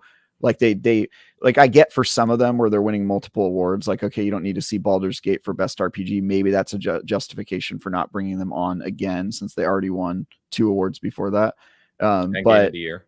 Yeah, it was just a little odd. Yeah. Let me get the Sid super chat here because it ties into what we're saying, and this is the one I was holding. So thank you for the very generous super chat, Sid. Dan, you got this? Rupees. Yeah. For the Game Awards, is there a systematic solution to remove the commercial aspect entirely? There's a reason Jeff has to pander to Hollywood connections to create the buzz. The viewership of DICE or GDC awards is disproportionately lower. It's going to be a perpetual balancing act, I reckon. So he's right. I mean, there's not a systematic solution in that there's a right answer here, but Jeff Keighley is a content creator, right? And so folks that make shows, make things in general, deal with this all the time, right? You how many commercial breaks are you going to put into your YouTube video? How many sponsorships are you going to take? How long are you going to let that time take? It's always a balancing act between paying the bills and presenting the customer with a good experience. And I think Jeff's balance is wrong here. And while I think some of that stuff does create buzz, I don't think Timothy Chalamet being there changed whether or not you were going to watch the Game Awards. I think it changes how Jeff feels about the award show he's putting on. And so I think you can call out some of these behaviors, even though I am happy that it exists. And I'm glad that he's putting himself out there and his capital out there to make these things. I think you can still criticize and say, no, you don't need to do everything that we saw. You don't need to have a big Muppet sequence every year, even though you love the Muppets. That's fine. You don't have to have the Hollywood folks from Fast and Furious come out and be bored and explain their new spin-off game. You don't have to do all these things every single time. You're a big show now. You can feel like you're a big show representing a big industry. You can. And I think what it comes across as to me is this kind of feeling of insecurity that games can't stand on their own, or at least the powers that be that make this show don't feel that they can stand on their own. And so you need to go and hang on the coattails of something that's more legitimate. And I think that's a sad feeling for an industry that I'm relatively proud of in most circumstances. And I think that's got to change. And I don't know that changes without a change in leadership. And this is his, right? I mean, he built this. This is his show. You can't take it from him in any easy respect. So I think we're stuck with it for now.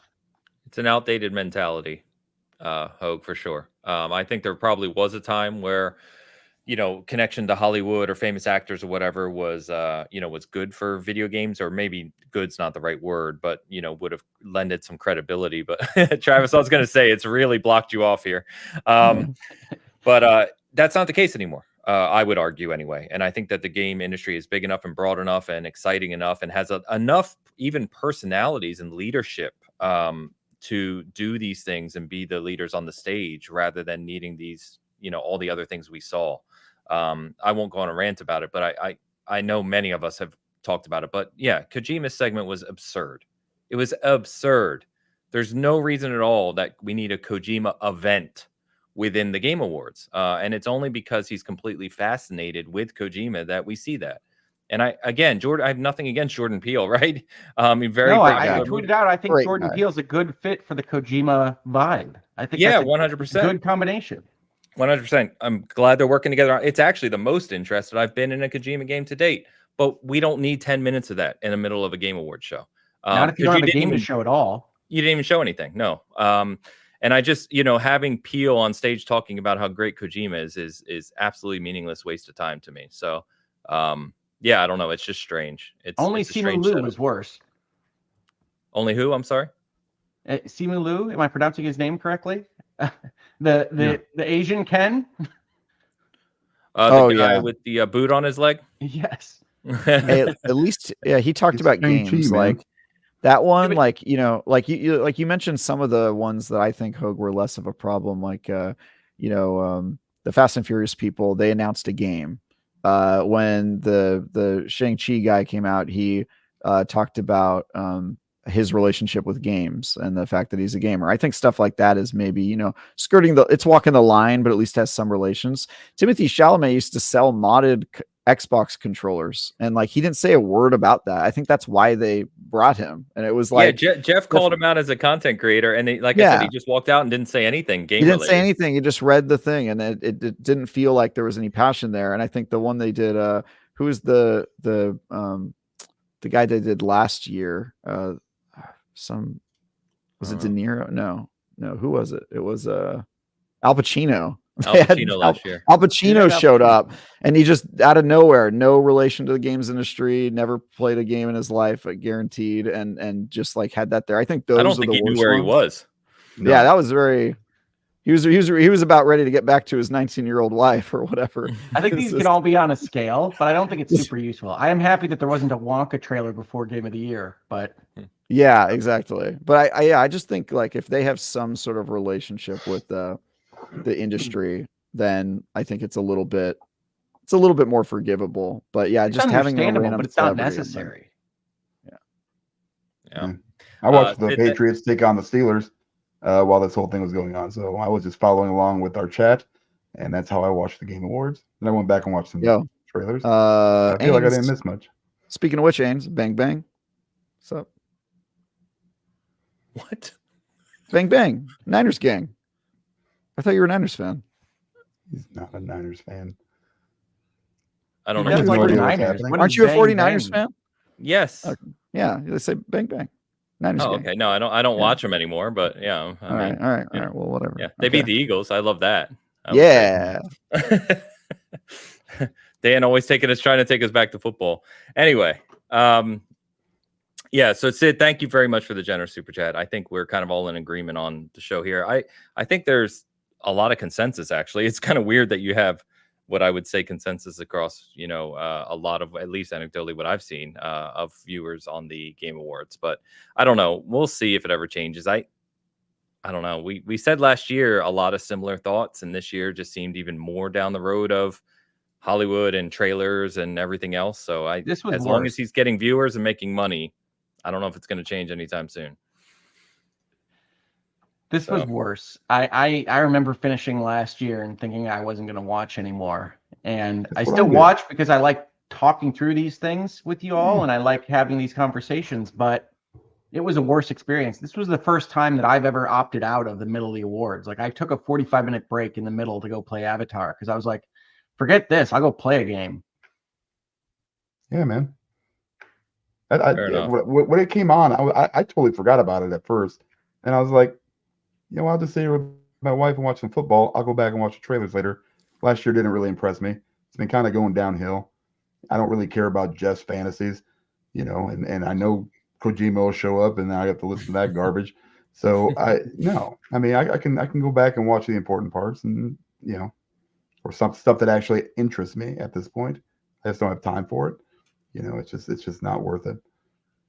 Well, and the show was, especially if you tuned into the pre-show, it was nearly 4 hours long. I think it was at least 3.5. Yeah, and it just doesn't need long. To be. Yeah, I forgot how long it was when he said the intro. He was like, "Yeah, we're gonna be here for a few hours," and I kind of like looked over to D and I laughed. I was like, "Few hours? That's," and then I thought about it. And I was like, "Oh my god, we're gonna be here for a few hours." Yeah, it was just like drained. It like drained me. I was like, "Oh no, this is gonna be my whole night." Yeah. All right, so we do have a lot of, as much as we've criticized the show, we are now going to go through the reveals because there were a lot of reveals and trailers. Like I said, for this segment here on the video and for our live audience, bear with me, please, because we're going to try to show these as we go, which is interesting on this setup. So just let's go through. Guys, like I said, if you can drive the conversation here, it will help. So sure. Well, I mean, I think we're going to talk about the E3 stuff from the show, and I think that's where it was the most successful. There was a lot of interesting things that were announced at this show, including interesting because of some of the Hollywood connections, right? One of the trailers we're going to look at was introduced by Matthew McConaughey, and per Travis's rule, he's actually in the game that he talked about, so that's more allowed than I think that's acceptable. I can grant. Yeah, at least he seemed kind of educated on what he was talking about, and it related to the game, which was cool. He addressed the fact that he's not done games before, but he's getting into it. I think that's okay. We're welcoming new people to the games industry. There's some, I think, like Coke said, there's a spectrum. Al Pacino's on the far end, and then Timothée Chalamet not talking about Xbox controllers was a little weird. But Yep. Just getting set up here so I know which games I'm pulling up. Bear with me. Oh yeah, Megan Fox. We're gonna start with Megan Fox was in a game though. If she came out to be like, I was in Mortal Kombat, would be like, yeah, but you were the bad part, Megan. I think the worst that I saw that I can remember is Joel McHale. Do you remember that from the early days of the Game Awards? Oh, I do remember him coming out. I don't remember the game. I like that guy, but yeah, I don't think. Yeah, no, Joel McHale is good in Community and other places, but he was basically didn't he just make fun from of the us? moment it started. Yeah, didn't he just roast the gamer community? Yeah, give or take. He was I like that. Really uninterested. That's ballsy. I'm into it, honestly. If I were ever on the Game Awards show, dude, I would be such a disruption. I would just roast everyone. Well, let's talk about roasting for a second, because Christopher Judge had like the most innocuous comment on the Call of Duty single player campaign length by comparing it to the length of his speech last year. And IGN and a bunch of other places ran articles about Twitter responses. Yeah. The developers were upset that joke was made at their expense. Yep. And I got to believe, I've said that I believe in the gaming industry, but I got to believe that those developers have to have thicker skins than that. It was a nothing lunchroom type of joke about the length of their campaign, which nobody can actually question. It's very short this year. Doesn't mean it isn't good. He didn't even comment on its goodness or badness. He just said it was short. And we got to do better as a people when faced with those kinds of things, because we don't want to be so up our own whatever that we can't even take a joke when the jokes are justified. Right. So I laughed and thought nothing of it. I was like, oh, good. And then he made fun of himself and we moved on. And I was like, okay, that was funny. And then all hell broke loose. And Hollywood takes those jokes at Oscars all the time. And Hollywood is not where you go to find respectable, thick-skinned people that can take humor well. Right. So if you're losing to that particular audience, game developers, you can do better. Ricky Gervais has showed pretty clearly. Yeah, that was great. But yeah, I agree, Hogue. Like as a guy who likes to talk trash, and I mean that what is more in the gaming community's DNA than a little bit of trash talk, right? Like if anybody should be able to take it, I think it's this one. So yeah, I thought that was talk about punching up. I mean, it's billions of dollar in company over there that he's attacking, the best selling game of the year probably. I don't know if it ended up beating Hogwarts Legacy, but yeah, it's like one of the biggest things out there, and he's just making fun of them. It's not like he was attacking indies and trying to get studios shut down. I wouldn't even describe the joke as attacking. Yeah, it was lighthearted. Yeah, it was lighthearted and silly, and then he also made kind of a self put down by saying he was never going to work for them, and it's funny. I thought it was totally fine. It was funny. It made me chuckle, and the fact that it became a story that anybody had to write about is disappointing, because we should be able to have fun at these shows. I'm going to let you get away with had to write about, Travis, but that might be one of my criticisms as well. Well, I think it is news as soon as a developer talks about it in the games industry. How's that work? Does that work okay? Yeah, it looks fine. Fine. Apologies for the black bars on the side. It's actually on my ultra wide, so you're seeing my whole ultra wide screen. So sorry about that. But we're going to talk about showing off. Yeah, now, humble folks. brag. We're going to start with sorry, we're going to start with ultra wide. Sorry guys, doesn't get any But is metaphor is having an ultra wide a brag in 2023? Like yes. Yeah. Okay. I mean, it's not ultra thin. Yeah. Okay. We're looking Metaphor. So we got the latest trailer for Metaphor. Can I ask you a question? Yes. Why am I at the bottom? I thought in the hierarchy I was third. I don't choose the order here. There. Thanks, man. Yeah, this makes he does choose the order, and I know he does. I know he does. He's like, I don't choose the order here, but I'm going to put myself on the top always. Dan's hosting now. Dan's hosting. I didn't watch this one, so you might want to split to somebody else. No idea what anyway, this is.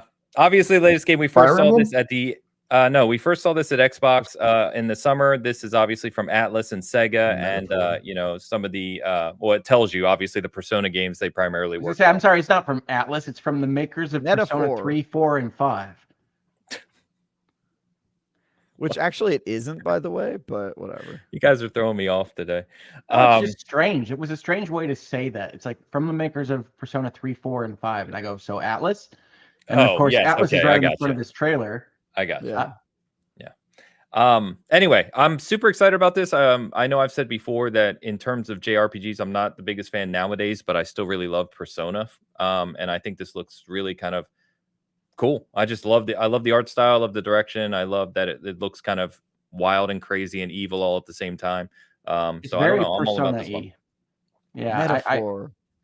Got a lot of Persona DNA in it. I was not that interested in it from the Xbox reveal because they didn't really show anything about what the game was. The little bit of narration that you get as part of this trailer about how this is a land where everything is perfect and everybody is happy, and so thus it's obviously fake. I thought was interesting because it speaks to some kind of philosophical allegory that they want to tell with this story, and I think that is more interesting than I thought. I don't love the way the action looks yet, but it's early days, so we'll see. I trust this team to make things that are interesting and fun, and I think that'll be a good game to look forward to, but it's still a ways away from me. Okay. Looks like every other game I've ever seen with a that kind of art style, so I have no idea. Every other game you've ever seen. Yeah, like a Japanese RPG anime It looks like a Persona game, which I Might don't be a like, little so, reductive. yeah, I'm just saying. Yeah, It maybe looks a the little same. bit. I'm just coming from a guy that doesn't play this stuff very often. Are No, you that's saying fair. all? Exactly. Are you saying all Japanese games look the same? Yeah. Yes. Whoa, whoa! Exactly. You know what that I'm saying. You From nailed Go ahead Software and- are Japanese games, you know. Let's go Yeah, I ahead play and those check that either. unconscious bias on Dan. Can we get a check? Don't even care. I think it's fully conscious, Travis. Yeah. Yeah. Yeah. Yeah. Damn, This is the bro. first time I saw it, and I'm like, eh. Now wait a I thought it minute. was. I In thought it was. fairness I to thought it was Dan, Fire Emblem. I in really fairness did. to Dan loves Yakuza. I do. Yes, So he does. he's Yeah. playing some games. He just doesn't. The anime blends Yeah. together for him. No, Yeah. he can't be biased. He has a Japanese game friend. That's right. His friend is a Japanese game, bro. He can't That's right. I for got sure, dude. We're That's good. right, dude. I'm kind of with Dan. No, I mean it does. If they didn't change the title here, if you just saw the gameplay footage, you would have thought it was the next Persona. I mean, to be fair. Well, it's an action game, so I don't think I would think of it as a Persona, but I would think of it as Is that not turn-based? something like that. Maybe a Tales game. What? Come on. No, now. it's not turn-based. So they can't. Yeah, I wouldn't have called it a Persona game either. Oh, then maybe it's what's that one that came out just a couple years ago with I know what you're talking about. starts with an S. The robot Oh, one. Nier? Nier No, Automata. Yeah, no clue. that's what you're thinking of, right? Nier. Nope. Really? Nope. I thought you were. Okay. I don't remember it. But I Anyway. played it. Whatever it was. Metaphor. It was awesome. I Yeah. think it's an exciting game that looks pretty cool, but I'll have to see more closer to release. Fair enough. In Shin fall Megami 2024, assuming it hits release. By the way, Xbox has the marketing for this, but it is coming to PlayStation. So even though it just says Xbox Series X and Windows, it is coming to PlayStation as well. Just to I would like to give here at this point in our video the rule that I have always used for video game announcements, which is increment the time frame by 1. And by what I mean by that is if they say a season like here, fall 2024, assume that it's winter 2024. The Grand Theft Auto, when they say 2025, assume it's 2026. Increment by 1, and you'll be closer to when these release dates actually are. Yeah, fair enough. Release windows. Release windows. How do they work? All right. Like I said, you got to bear with me here because I'm jumping around in the Video Games Awards itself. Next, we're going to touch on Exodus, which is actually the game that Matthew McConaughey said he is starring in, which is... He has a role in. I don't know if he's Or starring. has a role in. Oh, there he is. Handsome man right there. Got to say. Yeah, dude. Yeah. As soon as he came up, I was like, that is a good looking dude, man. Like, So Exodus is from Archetype Entertainment, and Wizards of the Coast are involved in this one. I saw their logo. Yeah, it is described as sci-fi dying Earth, and so you're out in the galaxy, and which turns out to be hostile. And the funny thing is, you are the traveler, humanity's last hope. Is how it's straight described up on the site. Interstellar, right? Like Yeah, that's this is why you Interstellar, cast yeah. Matthew McConaughey. Perfect.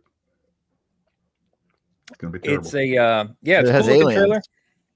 It does have we'll aliens, but like Matthew McConaughey is out there saying we have to save a dying Earth, and there's a lot of time dilation. So Yep. Yes. you advance in years slower than what your family does, and you have to react to what happens back at home. And it's like, yep, okay, I know that premise. I'm into that. Yeah. So it looks cool. I mean, it's a, what do you call it? It's a, it's a trailer. So we're not seeing a whole lot of They'll have actual gameplay at the end, but yeah. Yeah. But I don't think we got a date on this one that I saw. You can go for awareness. You can go to their site and you can sign up to be part of the early test. And I think invite friends as well, which has the potential, if I remember correctly, to unlock like a skin in the game or something like that. So if you're interested in this, definitely find their site and check it out. But it looks high budget. It looks fun. Exodus is a biblical reference, which I always like in my sci-fi. So that'll be interesting. Of course. Got to have the biblical references in a sci-fi. You often do. Go look at the names of ships and things in a lot of sci-fi. That's in Halo. Yeah, there's a lot of them. Mm-hmm. Yeah. So, Dan, you said you hadn't seen all the trailers. Is it doing anything for you? That was the game. Scarlet Nexus. That's Oh, Scarlet Nexus. Okay. Scarlet Nexus. This Scarlet is nothing is like good. that. Yeah, I played it. Yeah. It was fun. Yeah, this Not one like I didn't watch Battlefield. it. I don't really care for McConaughey either, though. So, yeah. Oh It God, I looks forgot cool. you have a weird Here thing. we about that. go. Here we go. I'm just mad because I'm he's saying, good it looks looking. fine. What's wrong with it? I mean, it's a CGI trailer. Gameplay. Oh, hey, third Gameplay. person. There you go. Gameplay. Third person. Gameplay. No, it This looks is really my- good. Yeah, looks this really good. is right up my alley here. Oh, wait a minute. Is it multiplayer? I don't want to play multiplayer games. I don't think it's No. multiplayer. I don't think Not so. I think it's multiplayer. third Those person. are party adventure game. members. It's like Mass Oh, Effect. yeah. This has got Dan written all over it. Yeah, and you're gonna have to deal with Matthew McConaughey. So screw you, bro. Yeah, that's I was fine. wondering about the Wizards of the Coast thing, by the way. There was a Wizards of the Coast logo. Is this a studio owned by Wizards? Are they publishing it? What is their relationship with this? I haven't actually looked up the details on the relationship specifically. I don't know. I had Maybe they like the questions when IP and they've already licensed it out to Wizards. Yeah, I had questions about that when I saw this, and then the next world premiere happened like 2 seconds later, and I forgot to look it up. But yeah. Yep. My reaction was, what? Is that a Wizards of the Coast logo? Why? Why? Yeah, I was like, Yep. huh? Wizards? What are they Same doing? thing. I mean, they do have game studios, because I don't know if you guys have played, but there's like Wizards of the Coast games that are owned by Wizards. But usually they work on Wizard specific IPs, Dungeons and Dragons games, Magic the Gathering games. So it was weird to see that logo on a new IP. So that was my question with this one. No date, as you can see, there's no date on the site either, but you can sign up at that website there, exodusgame.com, if you want to check it out more. It's secretly a Dungeons and Dragons game. God damn it. Like all of them. Baldur's Exodus. Baldur's Exodus. What am I looking at next here? Big Walk. Big Walk. We're looking for Big Walk. Sorry, there's a whole never heard of that on here. Big Walk. Here we go. It's from the studio of Untitled Goose Game, House. Yes. Coming out in 2025. Here's another not a game for you, criticism Dan. I have. No. Oh yeah, not a game for you. Definitely a Travis game. Here's another criticism I have of Jeff. I feel like he had to mention every time he had played a game that wasn't out yet. Like, yeah, I've been waiting to show you this one for a while, or oh yeah, I played this one about a year ago. It was him name dropping, but with stuff that he has played or people he hung out with. And I was just it like, goes back exactly to what Hogue said about him needing validation. Like, it's almost like a sense of insecurity. It feels like that's all of Canadian, Twitter. Dude. That's basically social media. That's all people get on. I don't know. I think it's a Canadian thing. I think Canadians they have to prove they're legitimate because they're not here. You know what I mean? I get they're it. not here. Marvin, shout out to Marvin CZ, and we'll get to your super chat, Marvin. Like I said on Jurassic Survival, he said Archetype Entertainment is owned by Wizards of the Coast. Oh, there you go. Can I say on this Big Walk trailer, I think it's terrible. I don't think it explains what I'm going to be doing in this game at all. And I like indie games. Like, I want to like more of this, but I think this is nonsense. Yeah, I like the nonsense. It makes me think this looks like a game I haven't played before, and that's usually the first thing I look for. So it looks silly, goofy, probably sandbox game. I'm not really sure, but yeah, I mean, the studio has shown me that it's worth thinking that maybe this game might have something. Well, I guess I don't think Untitled Goose Game is amazing. So I mean, I think it's fine. Whoa. I love Do you love Untitled Goose Game, Travis? I do. I really do. Do you have an Untitled Goose Game like Snuggle Buddy? What does that mean? You know, one of those life-size pillows that you bring to bed with you. Oh no, that's crazy. I don't own anything that doesn't have a function. Wait, do you have one of those, Hogue? No. Oh, I was like, wow. Although I am currently sharing my bed with a giant gingerbread man. All right. I'm sharing my bed with your mom. I forgot to mention that. Yeah. Good talk. She's my snuggle buddy. Guys? No, Co-Counsel has a giant made craft gingerbread man. Perfect. That hit me in the face a number of times last night. But what are you gonna do? That's the gingerbread man is what he calls Mrs. Hogue, Co-Counsel. So she's just beating on him, dude. Yeah, dude. What do I do with it? What do I do with this? Where's the next game, Ains? Yo, we're talking about the Big Walk right now. What am I supposed to do with this? This is your idea. Hey, Hogue was the one that brought this. Hogue brought it into the bedroom. All right. I will not be held accountable for this bedroom talk. He left. You made him leave. He's going to get the gingerbread man, Oh aka God. co-counsel. Co-counsel's about to be on the camera. And she's All right. mad. Well, while he God. does that, I will move us on to the next game. That's Yeah. Big Very Walk, good. by the way. It did say 2025 at the By end. the way, who doesn't like Untitled Goose Game? That's a crazy opinion. I don't But like yeah, it. let's move on. Yeah, I know I mean, you don't, but that's expected. You suck, dude. Your Yeah, well, your that's fair. opinions are terrible. You suck. Dude, Yeah, he just, I mean, I'm Dan not just even- sucks, bro. Like we all know that. Not even gonna argue that, but it's terrible. It's terrible. I played it though. Mrs. Hogue has spoken. She said, "Do not defame the gingerbread man." Yeah, no. Yeah, don't defame the gingerbread man. It was me hitting you in the face, Hogue. That's what she's trying to say. Don't.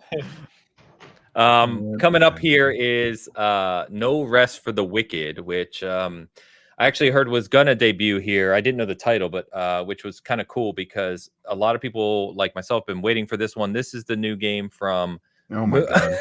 I think it's humongous. Wait, he has no face? That's horrifying.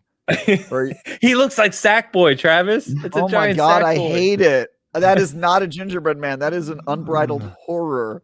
It's Put a that craft away. project. He's not done yet. I don't show me it until it's finished. This is why I don't look like looking at babies either. Finish the work first. I don't want to see it. This is horrifying. So you can imagine getting hit in the face. It looks like a Hogue size ET. Oh, I don't want to see it. Elliot. I don't want to see it. It makes For me our think audio of- listeners, you may want to at least check out the video this week. It's worth it, I promise.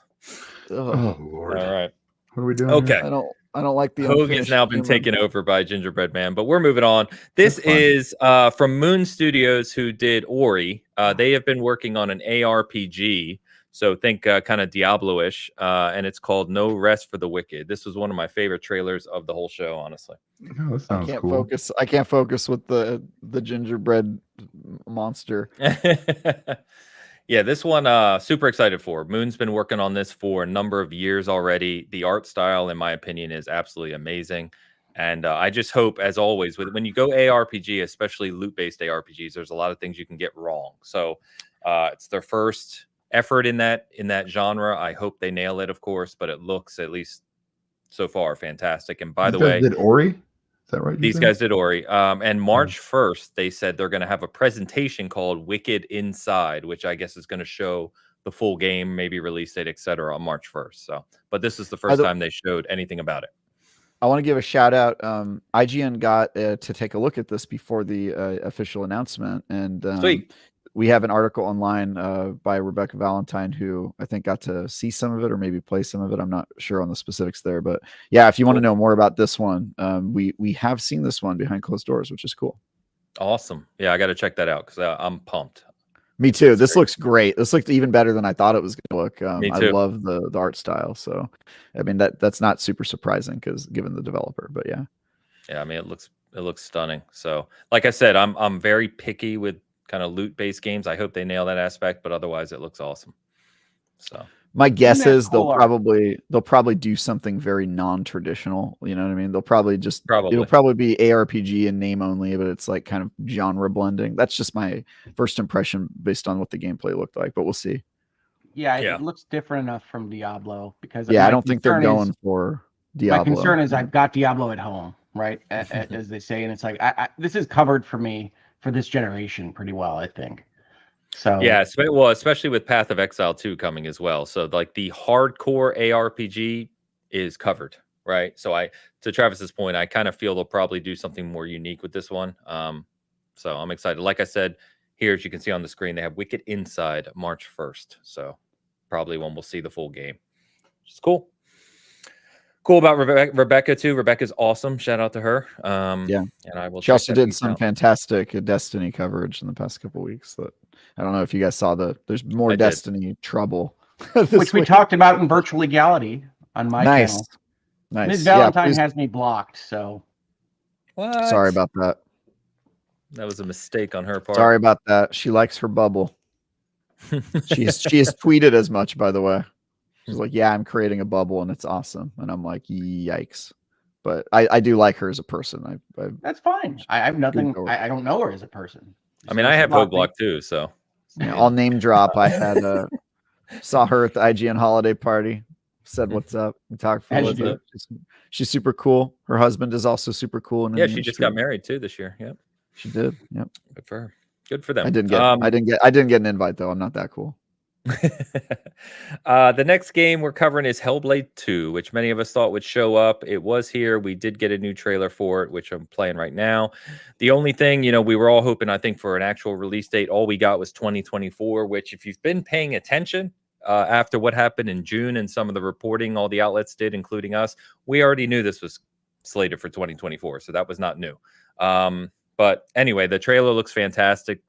They actually show some combat, which looks strikingly similar to Hellblade 1. If that's good or bad is up to you. But the environments and everything to go along with this, I love. I loved Hellblade 1. I love how kind of dark and wicked it is. And I'm pumped for this one. Do you legitimately love Hellblade 1? Yes. Love it. Brilliant game. Hellblade 1 to me was okay at best. On the IGN scale, like a 6. Did you finish it? I did. 6. Damn. Okay. Jeez. Wow. Yeah, that's I would have given it like maybe a 7 or an 8. Like to your point, Hogue, it was has a like B game feel in terms of it was obviously made by a small team. The combat wasn't that good, but the audio design, storytelling, visuals were all so good. I was just sort of like, it was engrossing, man. It was I great. think it was too repetitive, honestly. I mean, I thought that the symbol puzzles were too repetitive. The puzzles, yeah, they're legit criticisms. The puzzles were a little wonky. Not all of them worked as well as I would have liked, and the combat is okay at best. But I think the game as a whole, as a package, was very good, and it shows the potential for a sequel with a large budget, which clearly they've gotten. So we'll see if they can pull it off. I mean, Ninja Theory is such a talented studio. Hellblade aside, they're a very talented studio. All the stuff they've worked on has been cool, and I love DMC. DMC is the best Devil May Cry. DMC is better than people say it is. So way better. Yeah, but I think to your point, Hogue, there's absolutely legit criticisms with Hellblade 1, no doubt. But I think as an experience, I just loved it. And to Travis's point, I think what I'm excited about this one, to his point, it's just bigger budget, more time, funding, full vision, right, of what they probably wanted to do with one if they had the time and money. That's why I'm excited about this one. So I'm happy to check it out. I'm surprised that people have seemingly put as much emphasis and expectation on this game as I'm seeing online, because I don't know that I have any expectation for it. That's good for them.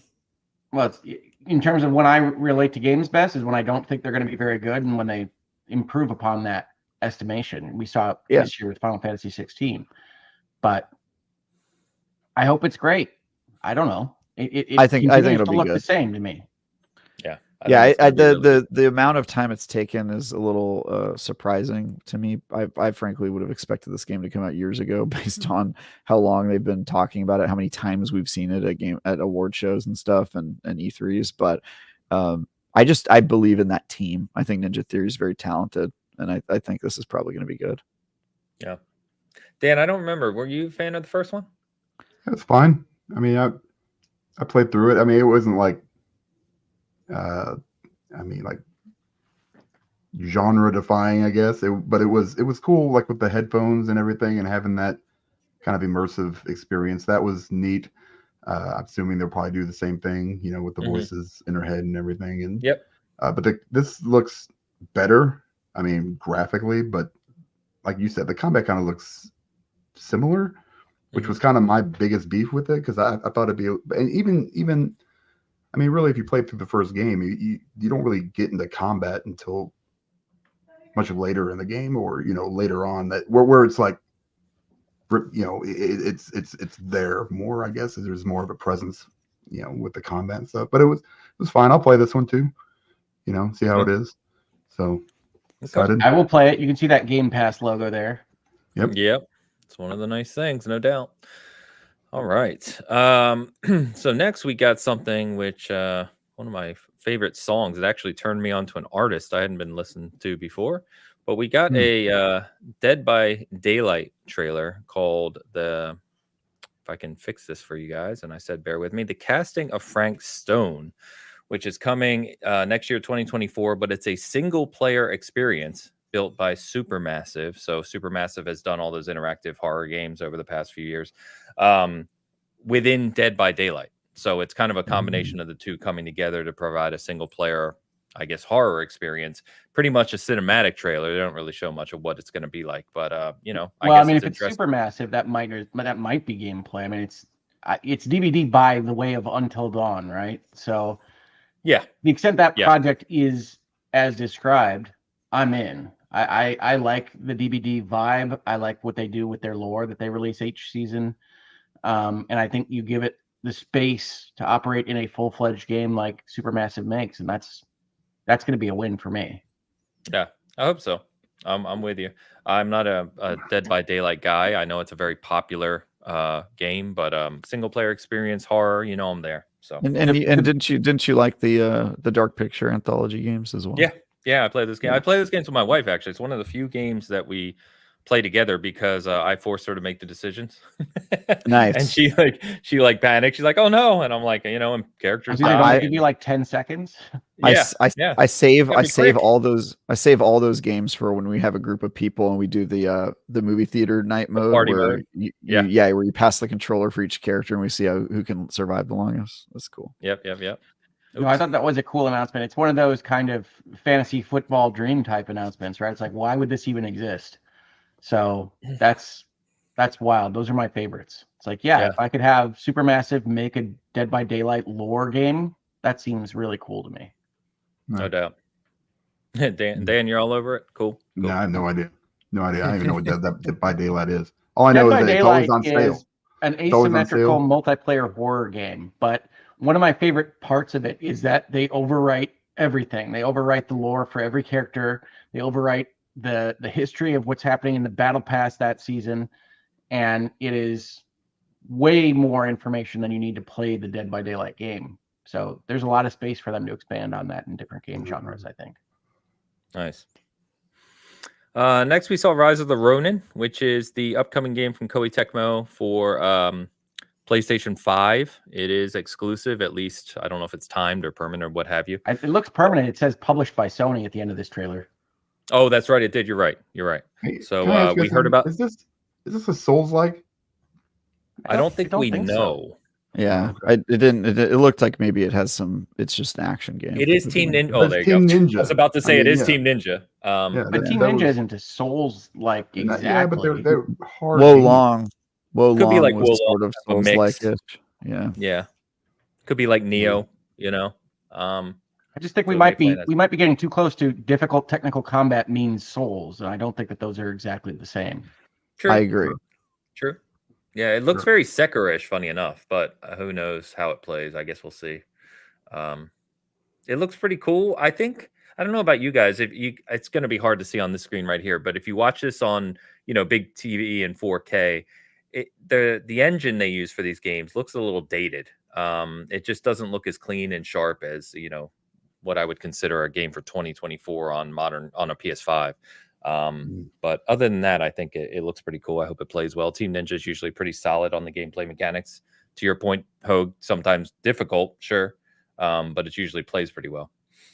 I actually think it looks fantastic. I mean, this is one of the ones that I really liked, but Team Ninja does not make my favorite kind of narrative games. They put story in only enough to get you to like the level beginning and level end.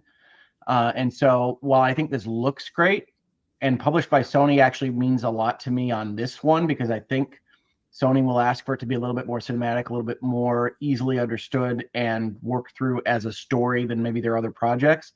I historically have not loved Team Ninja's narrative output. Yeah, that's fair. Well, as somebody who doesn't need it to look amazing, that doesn't really bother me, the stuff you were talking about, Ains. And I also don't think every game needs a story, although it looks like this one is trying to have one. So I think Team Ninja is a pretty solid team. I've checked out their games a couple times. I've covered their games. Yeah, they're a pretty great team of ninjas. You've been waiting to show this one to us for years. I was going to say, yeah, that's right. That's right. Shout out to their.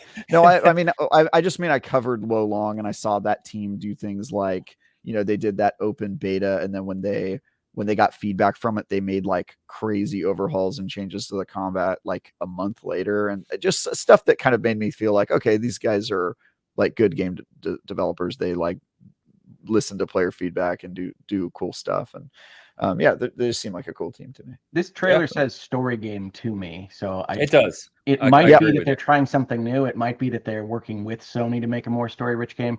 I don't know.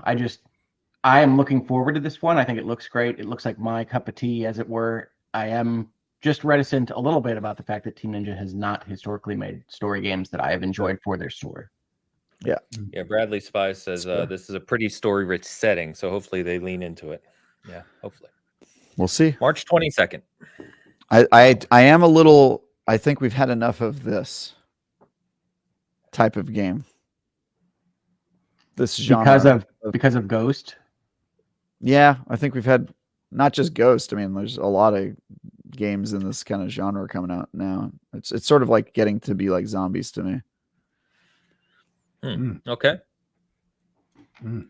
Next, we're going to touch on the Mana series. Nice. Returning here. So Visions of Mana, which is coming in 2024, and it's actually coming to all platforms. So including Xbox, which is, rare in this case sometimes. And I believe I have all platforms here. I think that's just Xbox, PlayStation, PC. I put some notes for myself here. There's only a few of these kind of big games we're talking about that actually showed a Switch logo. Not many. Couple. So I guess we'll see at the end of this trailer. But yeah, the next Mana game. This is not up my alley. So if you guys are Mana fans, go ahead and take it away. Oh, okay. This is I'm going to be the representative here. Mana is one of my favorite series. This kind of elemental cartoon approach has been one of my favorites since Secret of Mana, at least. And the one concern I have about this game was that it was very difficult for me to tell throughout the runtime of the trailer that this wasn't a remake of Secret of Mana. They're using the Secret of Mana theme for the music here, and then all of these fighting situations are from the Secret of Mana video game.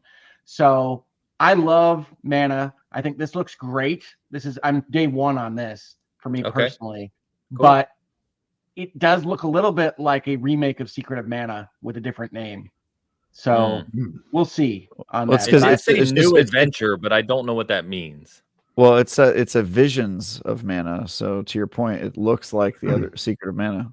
It's just a Visions of Mana. Well, Secret's just one of the games in the series.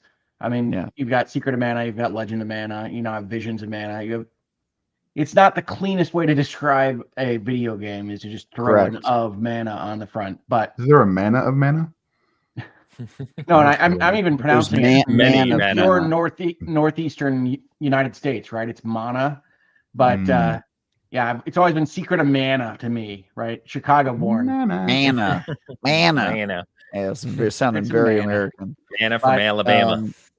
I like the Mana series. I've not played all of them like Hogue. I will say this made me interested. I do think the protagonist looks very derpy. And that looks like the protagonist from Secret of Mana. Yeah, but this version of that character looks pretty derpy to me. That was my biggest takeaway from this one. I was just like, I don't know if I want to look at that mug for that long, but we'll see. Okay, so what I will say is I'm in. I love it. It might be a remake of Secret of Mana. Don't be surprised if it turns out to be one. Okay. Also cool, it's coming to Xbox. Great to see. It is not coming to Switch, so sorry about that. I said, only a few of the. You can kind of look at a game and know if it's coming to Switch. Well, like I said, I went through all these trailers, and there's maybe 2 that had a Switch logo. So, from a legal perspective, this is where I would point out that if a game's coming out to the Switch 2 or the Super Switch or whatever the successor might be called, you couldn't put it on a trailer like this right now, even if it is coming to that platform day and date. That is true. That might be one of the reasons you don't see as many Switch logos, because we're right in that period where the Switch is ending. Did you say you, Dan? No, I said, look at you. Oh, I thought you were like, ew, to the idea of the Switch. I was like, God, Jesus. I mean, hey. He said more like Switch, ew. Yeah. Honestly, they would name a console the ew. They would. The Nintendo ew and the Nintendo swoosh was it shoosh? Swoosh, our viewer? I don't know. Our viewer? Shoosh. Next, we're talking about the OD. So this is, we got 18 minutes with a minute and a half trailer. or teaser, I should say. So this is the It's Xbox not even project. a trailer. No, like it's a teaser. screaming, yeah. Kojima's been working with Xbox on this for a while now. We knew that was happening, but we didn't know what. This is our first look at it. It's described as a horror/interactive experience. So it says game, but who knows? Hideo Kojima experience. Do we know if these are supposed to be rendered? Is that what we're supposed to take from this? Like, I don't know. These look like videos, obviously. You know what this reminds me of? Have you guys ever like gone to like see a game early and they do these mood trailers where they're not allowed? They usually never see the light of day. They never like become public videos, but they show them as like we don't have any assets yet, but this is sort of the vibe we're going for. This video kind of reminded me of one of those videos. I don't know if you guys know what I'm talking about. Nope, but... I'm not as cool as you, Travis. I've not gotten to be in a early access mood video presentation. Like sometimes, like this isn't just like an industry thing. Like sometimes they'll show them at like fan conferences and stuff. If you've ever been to one of those, like PAX or whatever, sometimes they'll show them there. Still not cool enough, but no, I'm not. I grant you that that's the kind of thing that you would do, right? You have things like establishing the color palette early on for animated movies and things like that. So I get that. But or sometimes like if they don't have an engine yet, they'll put like clips from like movies and TV shows and blend them together with like music that they don't have the license for, and they'll just like put that together to be like, this is the sort of vibe we're going for in the video. That's not this, but that's kind of what it reminded me of. It's like you're still trying to find like what the concept is, basically. Is anybody made uncomfortable by Hideo saying this is for screamers? I don't really love that. A little bit. Doesn't it say gamers and screamers? Yeah, it does. Yeah. By the way, Elu already leaked the game. He said OD is for only Dans. So only Dans, nice. He'll have the world exclusive here before launch. Yeah, my takeaway from this was that, and I'm basing this off of nothing other than the name, is that maybe this is his PT answer. Could be, because he just called it OD. We had PT. Could be. Someone also pointed out there. Maybe Remedy's like logo with. Sorry, Travis, I didn't mean to talk over you. No, go ahead. Yeah. They said the OD logo with that kind of shimmer effect is exactly what Remedy did with Alan Wake 2, like already. Oh, really? Yeah, funny. It's like identical. That is the Remedy logo. It's got that shift in the middle. Yeah. I don't know. I don't know. I won't go on a rant here. We've ranted about Kojima. I know you don't get Hideo. You don't get him. It's not that I don't get it. I just think it's always overhyped. He has to put his name on everything 5,000 times, and people treat him like some visionary, which he's not. Just not. I mean, he is. I mean, come on, Metal Gear Solid. Those are. I do love Hideo Kojima, and I do think it's essentially overexposed at this point. But I think whatever he does will be interesting and cool. I just don't think it's even close to being time to talk about it yet. Interesting, yes. Cool, we'll see. Yeah, he showed this because Jeff asked him to show something and he wanted to have something at the show. But yeah, this is like the most like call me when you're ready to actually show me something real game I've seen in a while. I guess I'm really surprised that it's this and not something that's closer to release from Kojima Studios. By the way, one thing I did want to talk about is, did you like that Kojima logo brooch he had? That thing was insane. Yeah, that was crazy. Yeah, there were a lot of interesting brooches at the show, actually, because they had the Game Awards brooch that Jeff was wearing, and then also his Muppet was wearing it too. They had a mini one. I was very impressed by the level of. Yeah, Gonzo had it. I love that you said there are a lot of interesting brooches at the show. It's not guys. Look, I thought I would hear. I'm a little fashion forward. Okay. Now wait a minute. Do you have an image of Hideo on the stage here? Because you have to see the size of this brooch, folks. You think on the Video Game Awards channel there would be a picture of Hideo on the stage? How dare you? I think they definitely have the clip. Yeah, for sure. I figured that was his thumbnail. Like literally everything he puts up. Look at that thing. Done. Look at that thing. It is humongous. Yeah. That borders on not being a brooch and being like just a sign. I don't know what you'd call it. Yeah, a billboard. He's wearing a billboard, dude. That's crazy. Yeah. I like Hideo a lot. I will back him up. But also Also, this looks like a meme image, by the way. Like And Jordan Peele, like that one of the guys like shouting at the girl, and the girl looks like she doesn't want to hear it. Like Hideo's Yep. like, dude, shut up. He's like, bro, here's the theory. Here's the thing about. Yeah, Dan, you talk about pretentiousness. Like Kojima Oh, this is like that yeah, defined. it's perfect. He is as pretentious of a human being I think I've ever seen in the gaming industry. It's No, he's full of absurd. shit. Now, wait a Absurd. minute. No, he is. You I can mean, wait I'm a not minute. saying I Come haven't on. enjoyed his games, but I mean, for God's I sakes. don't disagree with you, but I think it is somewhat earned, and I think it's okay for people to be excited about him as a person because I think he's earned that reputation. But yeah, Mm. people tend to go a little hard on him. I don't like all of his games. I think his fans can be a little bit cultish, but I haven't seen anything from him as a person suggesting that. I don't see him as a Come cult on, leader. You didn't see his brooch? Come on, Hogue. I Good saw it from Lord. like 3 miles away. Look at his Hogue, you've you've brooch. fallen for a cult before, haven't you? Maybe it's the language barrier, but I just don't see it. Okay. Look at his brooch. What more does he need to show you, Hoke?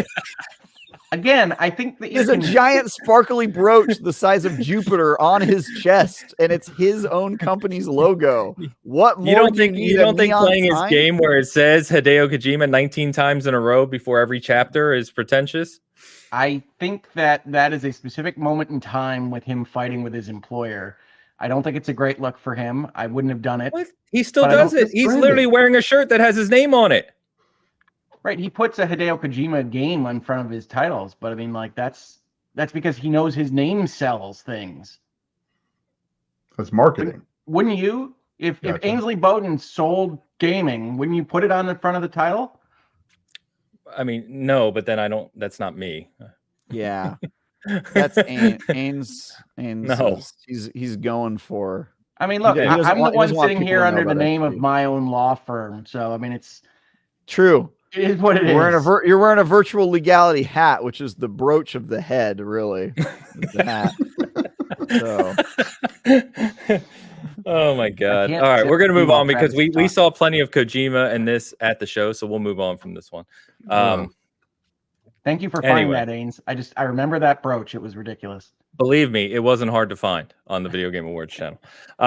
We're going to talk about Jurassic Park Survival, a new Jurassic Park themed survival game Hey, do coming. you want to put up the Yep. super chat real Got it. quick? Yep. I'm working off of like 8 windows here. Bear with me. Do it. Can we put this up while doing it? Yes, we can. Look Yeah. at this. Although I'm gone, but that's fine. You don't need Nice. to see me. No, All right, we what don't is that? need you. Krona? The Czechoslovakian? Yes, it is. Perfect. 200 Czechoslovakian krona. Have you seen the trailer for Jurassic Park Survival? If you haven't, we're watching it right now. I'm wondering whether that's trying to follow the movie too closely. Hopefully not. The I had the trailer same is- reaction. which was like, how much is Wasn't this in going to the be a movie. new story, and how much is it just going to be the exact plot of the movie? Because they have a ton of shots that are like, okay, she's in a kitchen with raptors. She's in front of the park, and a Tyrannosaurus Rex is screaming while it's raining. Every they were just- Jurassic Park film. yeah, but All that doesn't the mean it same. needs to be the game too. You know what I mean? Like you can. Keep going. To Hoag's point, when we were talking about licensed IPs before, it's like you can tell your own story, but if you just follow the movie too much, it sort of becomes Oh, predictable and She hit a unoriginal. ladle. Just Yeah, like It did dude. hit a little. That did Yeah. happen. Yeah. But Yeah. no, I agree completely. I'm hopeful it's just for this trailer because Me I think too. when we get to the Yes. gameplay, it shows a few more circumstances that don't match up evenly with the game. They're trying to sell an older IP like Jurassic Park, and so they reference what you remember from it, like the compies, like the T-Rex, like the raptors in the kitchen. So I don't think you should just assume that this is going to be you're going to run through the exact same areas and scenarios as the original Jurassic Park movie. Also, I hate to sales interrupt, pitch but at Yeah. this point in the trailer, I laughed because all she did was run, and that made her fall to her knees. Have you ever run like a couple feet and then been so exhausted you fell on all fours? Like You're she asking didn't me get this year? attacked. Yeah. Here's gameplay. Here's gameplay. That's fair, Hogue. That is very fair. Mhm. Yeah, it's just very funny to. Oh, dude, Dean Larson. was all the gameplay? That's it. That was all the That's all they gameplay. showed. It's not ready. Yeah, and it's- what's interesting is one of my favorite Jurassic Park games ever was on the old system, the 3DO, where you had some of these kind of first-person experiences within Jurassic Park. And that's what it reminded me the most of. But I don't know that we can know whether that game will be any good at all. Certainly, I always put a pin in a licensed game, period, because a lot of folks think you can just lean on a license and not necessarily make a great game. I'm hopeful that that's awesome, but I don't know at all. Yeah, made by Saber Interactive, who has been, I'd say, hit or miss with some of their stuff. So we will certainly see. Sure. Marvin, thank you very much for the super chat, and thank you for being patient with us till we got there. I didn't want to talk about it before we got there. I thought that made more sense. So, okay. And by the way, as you can see, no date. So we don't know, to Hoag's point, it's not ready for prime time, clearly. Increment that to infinity. Yes. Next up is one of my other favorite trailers from the show, which is we got the new trailer and a release date for Black Myth Wukong, which is from now titled Hero Games. If you looked at their first trailer, I think it was called like Game Science, but their studio is now called Hero Games. This is out of China. And you know, it's clear that this is going for something very mystical fantasy. It's based on Journey to the West. And the gameplay looks, I hate to say it, Oga, it looks Souls-ish. It does look Souls-ish. We'll see what it's actually like. Game. I just don't think we have to call them all Souls games. True. So Game Science. But if you look at the weird thing, it says Game Science, but if you look at the actual site, it says Hero Games now. So anyway, this looks spectacular to me. And these are the types of experiences. I think I said this when we got the first trailer, but I really like the idea of getting more developers from different regions of the world, China, India, etc., because they have other beliefs and religions and mythological tales and all these different things that I think being brought to life in the gaming sense could be really exciting and new and different. And I'm just, I don't know, I'm super pumped for this one. I hope that it plays as good as it looks, because that's the big question mark, of course. Yeah, it looks weird, Ains. I mean, it looks really crazy. Weird. Yeah, it keeps getting crazier too. It looks wild, but it's very fantastical. Very weird. Yeah. You guys have ever read that? Yeah, I'm just. And I agree with different cultures having their own vibe of games is good. I've played Japanese games forever, so I'm all for it. But this might be too weird for me. I don't know. I like how weird it is. It looks interesting. My hurdle with this one is I don't know if you guys have been reading about what's going on at the studio, but. So yeah, I'm tempering my expectations just with the. Well, do you want to say that instead of being ambiguous and not really talking about it? Well, I mean, there's a bunch of articles you can read about this, but it's like, harassment type stuff and work culture things that are going on there. They have some very troubling reports about what they're doing to female employees at that company, and it's apparently pretty widespread. So obviously, we always have to take rumors with a grain of salt. But if we're going to talk about that kind of thing at all, don't we have to mention it with like Moon? Moon had all those reports happen with respect to their game studio. That's the Ori folks. That's the folks behind Wicked. Did they? Yes. Did they? I didn't know about that too, because that's a fully remote studio. So yeah, that's my question: is how does that happen? Remote studio. Yeah, abusive CEO, that kind of thing. But I mean, again, we can only get so close to these rumors from 30,000 feet. So true. I don't know. Well, I doubt we can get good reporting out of a Chinese studio at all right now with what we've got in terms of access, but maybe. Yeah, I would recommend just looking at the articles. I wanted to bring it up because whenever I look at this, part of me is like, I want to be excited about it, and the part of me is like, ugh, like, am I going to support these guys? But again, I'm a gamer. I'm a game reviewer, so when it comes to the actual content of the game, I put that aside. But when it comes to my personal hype, I get that. I'm trying to take that into account. But. Well, I think that has more validity than and I'm not going to get into it, but I think that has a lot more validity than the Hogwarts stuff, right? Because now you're talking about the actual studio and the people that made the game versus just an owner of an IP that sits way out here, right? So, gotcha. I thought this was already out. To be honest with you, then I had to go back and look. You thought this was Wolong? I thought this was Wolong. Wolong is not Wukong. Okay. I agree. Myth. Call it Black Myth. It's easier. Yeah, totally screwed me up. Thought it was that. I was like, oh, this is crazy. Well, I didn't expect a release date after the trailer, so I'm glad we got one. Of course, as we always say here, take it with a grain of salt. We'll see if it actually releases on August 20th. But hey, at least they're shooting for it. So we'll see. Good for them. There's a lot of twos. The next game is a game that was announced for the first time, which was probably one of the more genuine moments, I would say, of the Game Awards show, which is, I'm going to mispronounce his name. So I apologize in advance. Is it Abu Bakr Salim? Who came out and spoke about his father loving video games and getting him into video games. And then his father passed away. And this game he basically is working on as kind of an homage, in honor of his dad, if you will. Is a good moment of the Game Awards. We need more of that, please, versus the Timothée Chalamet's. This is the next EA original game, and this is coming out on April 23rd on all platforms, including Switch. So I thought this one looked really cool. I love this me one a had good another weird logo, right? With support It from did. Critical Role. Critical Role and Ridley Scott. Yes. So don't know what that means yet, but it's a 2D side-scrolling kind of action game. Looks beautiful, and I love games like this, like Ori style games. So I'm all about it. Oh, it does. It looks great. Yeah, it looks awesome. Fantastic. Looks like I would hate it, but it looks good. The question with these games, to your point, I think what you're getting at, Dan, is some of these games are easy to play. Some of them are very difficult. So it depends like where that balance level is. I love Hollow Knight. I thought that was really good, and I did all right with it. You loved Hollow Knight? I did. That is surprising. I thought you hated all games that didn't have 3D AAA cutscenes. Mostly. Yeah. Okay. Interesting. Everybody talked about it, so I thought I had to play it. I liked it better than Ori. It's a great This has game. a lot of Ori. I liked it better vibes than to me. Ori. Wow. And certainly some of these setups and the pool and everything else have a lot of Black Panther vibe to go with it. Yep. Tales of Kenzera Zao.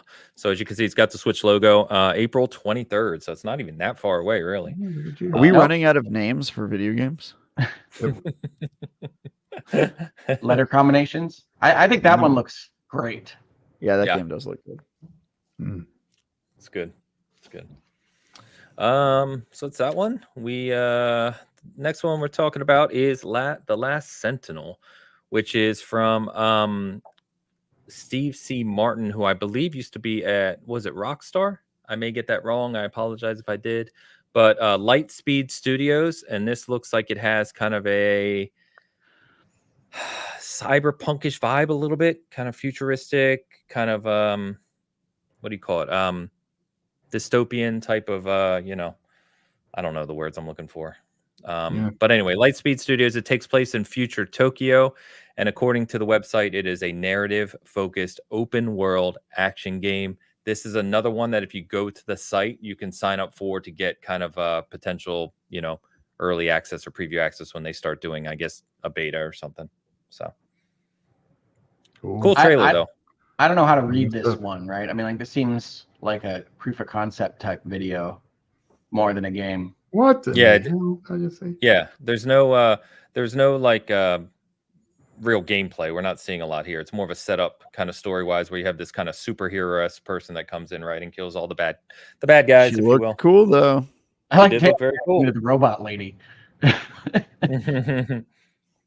Yeah, I forget what they were calling her now because we're not playing the music, but they had a name, the Ghost or something. They were calling her. Of course. Ghost is probably wrong, but I don't think it was Ghost. Demon. Yeah. No, not Demon. I forget. Demon. Yeah, that was right. No, it was Demon. You're right. What? Okay. Yeah. She's Master Chief. There it is. Demon. Mistress Chief. Whoa. Yeah, it looks cool. I mean, cool. Mistress I'm down Chief for Future Tokyo. Future Tokyo is always cool. Mistress I'm Chief worried. is the name of my dom, by the way. what? Yeah. Jesus. Yeah. I'm Chief. worried. I'm worried about the description of a narrative-focused open-world action game. It seems to me like it's trying to be too many things to all people there. I don't want a narrative open-world game. Usually, those don't mix terribly well. Ghost of Tsushima. And Ghost of Tsushima, I like. Red but Dead 2. I think as an open-world game, that takes away from its narrative. That you lose momentum and you don't have as clean of a story as you could have had if you were perhaps a little bit more directed. I'm going to take away from your narrative. Okay. If you keep insulting my open world games. I'm not Narrative's against going to get a open world whole lot games. shorter, bro. That's all I'm saying. I just don't think that every game has to be open world. Seems like a marketing pitch as much as anything. Definitely doesn't. So we'll see. We'll see if that's how it delivers. Obviously, one of the biggest announcements of the show in our cover for this week was Arcane Leon from Bethesda announcing that they are working on Blade. So Blade. You want to talk about an Xbox tax? I think it's Spider-Man and Wolverine versus Blade. Yeah. Oh, I'll take Blade's Blade. cool. Please, Blade is way cooler than Spider-Man and Wolverine. Wolverine is a dork compared to Blade, bro. I'm sorry. Oh, and Spider-Man is like actually a dork canonically. Yeah. He's cooler though. You guys don't get it. I'm for once, I'm actually kind of agreeing with Travis. I get that Spider-Man and Wolverine from like a superhero tier list are way up here and Blade's lower. But from a game I want to play, I'd probably play Blade. For sure. Peter Parker is canonically a dork. And Wolverine is a dork compared to Blade. Like, you know what I mean? They're not really. You're talking about like in-universe coolness, but the actual function of the intellectual property and the character is that Wolverine and Spider-Man are much more beloved than Blade. Yeah, but by whom? Mean, I agree. Whom? Do you trust the people who like Wolverine? I think it's interesting that people get excited about an Arcane vampire open world again. I mean, I think I've been burned by this particular flavor before. I'm out. All right, you're taking the cheap shot. Taking the cheap shot. The easy hit. It's not really a cheap shot. That is fair, but it's an easy hit though. Like, I get it. This is a different team, and I think their pedigree speaks for itself. I'm excited. Yes, I mean, Deathloop. At the end of the game, great game. I mean, look at its Metacritic, bro. Again, appeal to authority. I played Deathloop, and a great game it was not. Appeal to authority. I know about Wolverine and Spider-Man, and they're not as cool as Blade. I'm glad people are enthused about this. I really like Blade and Midnight Suns, but I don't think it's something to get super excited about. First of all, were you asking for Blade in Cartoon Paris? Is that what makes him cool? I don't know that that's going to work. But I didn't like Redfall. I didn't like Deathloop. Arcane has taken the fastest fall of any developer I can think of from Prey, which I adore, to not being excited about their new projects at all. Yeah, that's fair. That's how I feel about your opinions. Not excited this is all completely true, Travis. I'm amazed you all continue to have me on, but I'm not excited about this one. That's fine. Look, it's a licensed property, so like I will take it with a grain of salt because as Ains and I kind of agree on this that we're just not super down with all the license crap, but then Marvel stuff, especially like I'm kind of over Marvel. But the reason I like Blade is that it does feel very separate from like X-Men and Spider-Man. It's correct. It's kind of its own thing, and it's a cool dark world, and we don't have really many good vampire games, and including Redfall. So as Arcane demonstrated, yes, yeah, exactly. But a different studio. Different studio, different team, and also a very troubled development by all accounts. Hence, people jumping ship when they knew the game was going to be bad. But you can say it's a different studio in that it's not Texas, but I mean, it's got the same bosses. It's the same final creative say, up or down. Same boss. I don't know if that's a very good an accurate description of how that works. But yeah, I mean I would say it's a very different team, and I think this team doesn't have the same misses as Arcane Austin does with Redfall. But again, I'm one of the people who liked Deathloop and think that that's a pretty cool game. Yeah, I pretty much hate Deathloop, so that's also where I'm coming from. I think you can take that with whatever grain of salt you want to apply. Deathloop, I think, is trash. That's where we're disagreeing because Deathloop. I love Deathloop. You hated it, so must you be a YouTube commenter calling it trash? I do sometimes fall into YouTubeisms, but yes, I think Deathloop never met the expectations of what its premise could have been. Was very linear by design, and environments was comprised of primarily dropping in things that had a 60s vibe in various random locations across a map. Can I get a retraction of the descriptor trash though? Can we stay away from that? Nope, that's my wheelhouse. All right. I mean, if you'd prefer it if it were garbage. That's fine. No, Correct. come on, man. Come on. By the way, This is the hyperbole we do not need in the games industry. Deathloop was the most overrated experience of the last 5 years. Fine. That is a fair way to describe it. Please do not call games fair trash. way to describe a bad opinion. The I mean, yeah, it is a bad opinion. But the chat is right with us in our disagreement. Steven says Deathloop more like Death Poop, and it was terrible. And then Alex comes in and says That's Deathloop awesome. is a 10 out of 10 game. So, oh well, you can't please them all, right? Blade, no date because they said this is early in development. I wouldn't expect this anytime soon.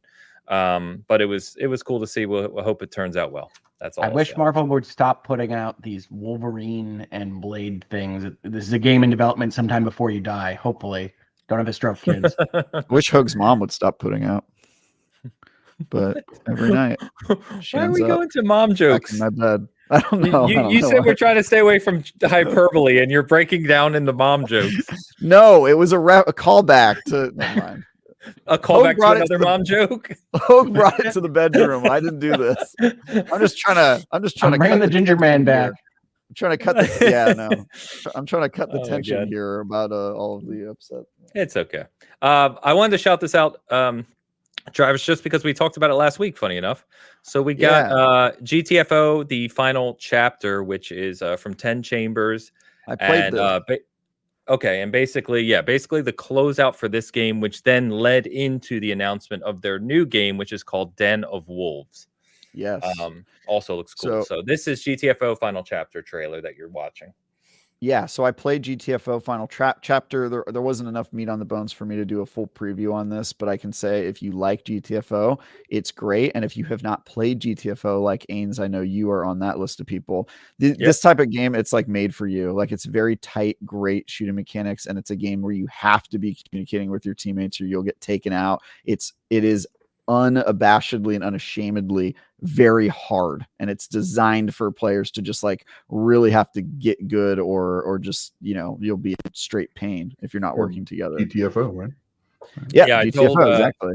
I told some of my core crew I play with about it. We were talking about it. So oh my god, how did I miss it? Was a free weekend this weekend. I missed that. It is a free weekend. They do have console ambitions if you want to play there later. I don't know if that's going to happen, but Den of Wolves, the other game they announced, that's being made with console in mind. So I think they're trying to expand their platforms. But yeah, it's a very good game.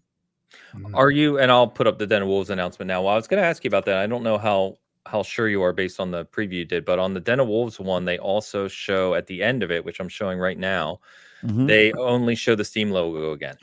Yeah, so I can talk about that. So I met with this team last week, and they showed me their game, or I guess it was 2 weeks ago, and they talked about Den of Wolves extensively. Unfortunately, aside from this trailer, they don't have any assets to show it. This is actually one such studio that showed a longer mood video to us in the press corps than they showed their actual trailer, because it is still in pre-production. They've been in pre-production for 2 years.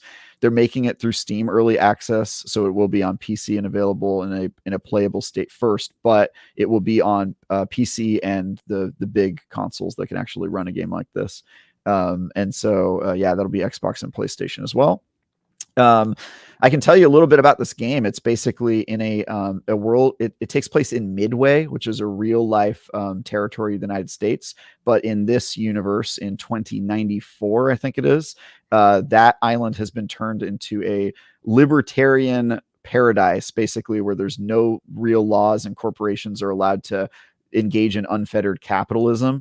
And this happened because basically all the technology in the world got hacked. And so they decided that if the world economy was going to survive, that corporations needed to be let off the leash. And so it takes place in this city that's kind of like a dystopian capitalist nightmare, right? And because technology is all compromised, they invent biocomputing, and a new generation of biohackers enters the fray to rip these people off. And so you play somebody on a team of bio heisters, basically. And so you are breaking into people's brains and stealing their data and making money off of that. And so it has like a surreal stealth and combat, and sometimes you're doing things inside the real world of Midway, and sometimes you're doing it inside somebody's brain. And it's a very kind of interesting idea, like Psychonauts for adults, basically, is kind of the idea. It's got a little bit of Inception, where you're going into people's brains and like tricking them in order to make money. It also has Psychonauts not for adults?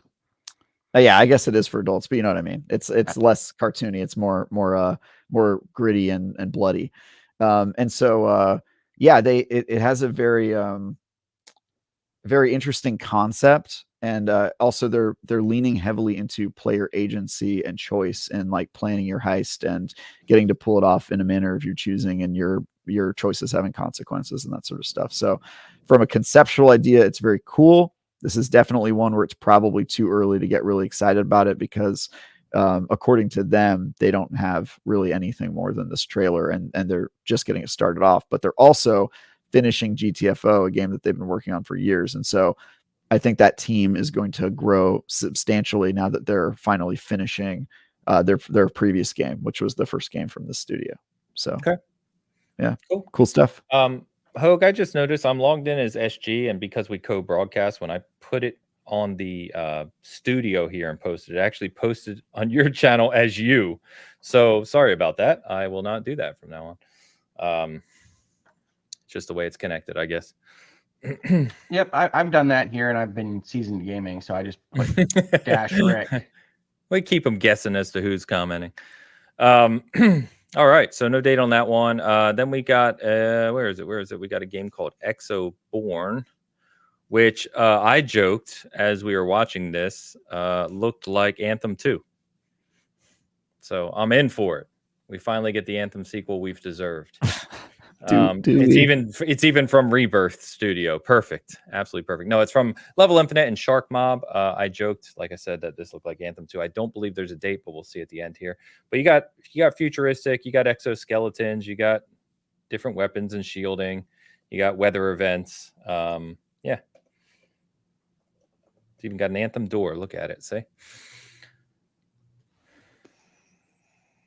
By the way, does anyone know, I didn't look, Level Infinite, is that a publisher? Because that has been shown on like 4 or 5 trailers, Level Infinite. Probably a publisher then, yeah. Yeah, and they showed it, or maybe an engine or something. I don't know, but they showed it on a few back-to-back. So this one looked interesting. I don't know. I need to see more. Yeah, I need to see what you're actually doing in the game. I don't know if it's like an extraction shooter or co-op or what, but it gave me Anthem vibes, which I found funny. Alex says is a gaming platform. Yeah, I think it's a 10-cent thing. Okay. Level. Looks interesting. It was an extraction shooter. Oh, you don't know extraction shooters, no? It's owned by a company called Proxima Beta Private Limited. Sounds legit. Okay. Cool. It's a holdings company, bro. Extraction shooter, Dan, is where you get dropped in, either co-op or solo, right? And you're fighting in a level to kind of gather some sort of material or equipment or anything else, and then trying to get out with it alive, like DMZ and Call of Duty. Think Dark Zone in Division. Oh, in Division, yeah. All right. Yeah. Gotcha. Sort of like that. It's like you dropped into hell and you have to survive long enough and get away with whatever you're trying to steal. Yeah. Gotcha. Yep. Also, Marathon is an extraction shooter, by the way, the new Bungie game. We'll see if Marathon exists. We will see. We'll see if Bungie exists or if they're now just Sony. Yeah, about that. Next up is one of my favorite trailers from the show. So Sean Murray came out from Hello Games, and No Man's Sky, and talked a little bit about No Man's Sky, but then talked about the new game they've supposedly been working on for the last 4 or 5 years called Light No Fire, which looks very No Man's Sky-ish. But basically what he talked about is a procedural Earth that you can play in co-op. I really like the look of this. The art style is gorgeous. And I just hope that, I hope the gameplay lives up and what you can do. So we'll see. But it looks stunning.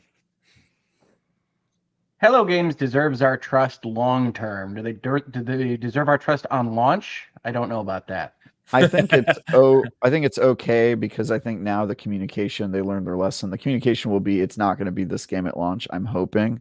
I'm hoping that they've learned that lesson. They're like, hey, here's our vision, and this is what we want to build eventually. Because I do think they got there with No Man's Sky, but I think Sean Murray. I was a huge critic of him early on, but I think he got wrapped up in a bigger organization than I think he was ready for, and Sony promoted the heck out of his game because it was such a kick in for that E3. It was just, it kind of took off, and I think that sometimes happens to developers, especially ones that aren't PR trained and stuff. So I have since forgiven this guy, and I think we can get excited for this one while keeping in mind that this is probably going to be an early access game, or at least it'll feel like early access if you buy it on day one, and it'll probably eventually be something like this later on. Yeah, no, I think it looks awesome. It looks great. Very cool. Yeah. And I think, to me, I don't know about you guys, but to me, it looks like it's clear that like everything they've been building in No Man's Sky, they're using foundationally for this game, right? Like there's a lot of influence here for sure. And I'm sure the engine tech and all the other things they've built are being shared here to kind of build this new world. The funniest thing, I agree with you, Travis, but I don't know if you heard him as he was talking on stage. He said something like, this is the first true open world game. And Jeff Keighley, probably the funniest moment of the show from Keighley, said, oh, you're doing this again. Yeah. It's like, yeah. Well, I mean, I think one of the interesting things is I agree with you completely that you can see that the No Man's Sky, Light No Fire combination has been what Hello Games has been doing. Like one of the reasons that we've been seeing all of the expansions to No Man's Sky appears to be tech solutions to this game that they were working on in the background that we didn't know about before. Yes. So I think that's a very smart way to run your studio. And I think they've gotten over most of the hurdles of how to run one of these big things. So I think it'll be closer than No Man's Sky was to what it looks like right now when it releases, but it won't be finished. And I think Hello Games is just a fantastic story because I still remember playing, what is that, Joe Danger, the little stunt guy on a 2D stunt bike. And I love that game. And I love they made a sequel, I think, that I don't think I played as much of, that led to these games. And I'm just so happy to see that, right? As a small business lawyer, this is the dream. This is, you take your ambitions and your scope and you build your tiny little stuntman game, and that leads you to something like No Man's Sky and leads you to something like Light No Fire. So this is what I want to see out of gaming, and I think it's a great story that everybody should be in favor of. I think it looks awesome, which isn't great, but I think having a company do what they're doing with Hello Games and Sean Murray is what you want to see out of an industry like this. Well said. Well said, Hogue. Agree completely. Yeah, it's really neat to see, and I hope it's successful. And I think I'm giving it the benefit of the doubt right now that it'll be much more fully featured at launch, right, than No Man's Sky was. Even though I'm one of those mutants that liked No Man's Sky at launch, I just thought it was weird and interesting, so I got lost in it. But obviously, the game, needed a lot of work still. But I think this looks fantastic, and I hope it's excellent. I don't know. Right at the end, I forgot to look to see if they give a date of any sort. I don't think so. No, they didn't.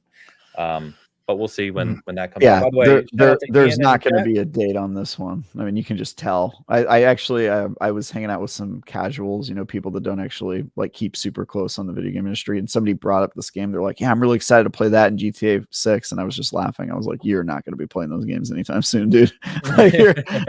Those games are years away." And they were like, "Oh, really? I saw a trailer for it just the other day," and I'm like, "That's not what that means, dude. That's not what that means at all. That's what you are." Yeah, it's gonna be wild. Well, I like that they don't overpromise with any kind of date at the end of that one, right? It's like, okay, yeah, we'll wait for it, get it closer to when it's done. Dan, you played No Man's Sky early too, didn't you? Yeah, I did. Yeah, I was gonna say we both did. I remember that. No, I liked it. I think I like it way less now because me too. It's so overcomplicated. There's so much. Whoa, it's too much. I think that there can be a wall that you hit. To me, this is like Destiny or even Baldur's Gate 3, which is, I think there's a wall of options and choices that you can hit earlier with No Man's Sky now. And it was a much more directed experience with less plot and less of the kind of offshoot things that you can do in No Man's Sky now. But it's much better game as it stands right now, but I think it was more focused when it launched. Yeah, I think you're right. I think there was a sweet spot somewhere between what it is now when it launched that was just like, ooh, this is actually not too bad. I mean, it's got everything I need. Beyond and stuff like that, like back in the day. Yeah, when all that stuff started going, and it just got crazy. I just don't like the building. Stop forcing me to build things. Okay, I don't want to build. Please. I mean, let me play a game without building. What's wrong with you? I don't want to build in a video game. Why not? I just think what's wrong with you in a long pause should be the clip of the episode. Yeah. I don't have an answer to the broader question. Yeah, I need to know what's wrong with you because you hate building, but I just got done talking about hearing you talk about how much you love this game with destructible environments. It sounds to me like Ains. How are those two things the same? What are you Because you like to destroy, but you don't like to build, Ains. This is a symptom. Yeah. It's a game. It's a video game. Let me blow things up. You're a destructive person, and I'll have no part in it. This toxic masculinity. Yeah, that's what it is. But yeah, I'm looking forward to that one. The next one we're talking about here is the First Descendant. So this is a Nexon game. It says summer of 2020. All right. You've played this one. This one. Yeah, we all did. Didn't this one had an alpha like a while ago, and a lot of people played it. I played this one. Oh, I was gonna say I like it coming on Jeff dropping games, and now it's just Travis saying, "Oh, I played this one." Yeah. No. He's keylaying it up. I'm saying we have played it. This game has been made available to the public. Like they had an alpha week or whatever, and people played this game. I believe you, man. I don't have any recollection of it at all. Me neither. Okay. Nope. Well, yeah, it was cool. It's like you're kind of like superhero jumping around, jetpacking, whipping places, and you fight bosses. And I think it's going for the same Destiny audience. Maybe that's why it feels like maybe that's why I think we all played this, is because I saw it like blow up in the Destiny community of like, oh, could this be the next Destiny or whatever? But yeah, there was a gameplay thing for this. Okay. It seemed okay. I think other people in the Destiny community were more hyped about it than I was, but I was like, okay, it looks cool. It's got kind of some interesting combat stuff.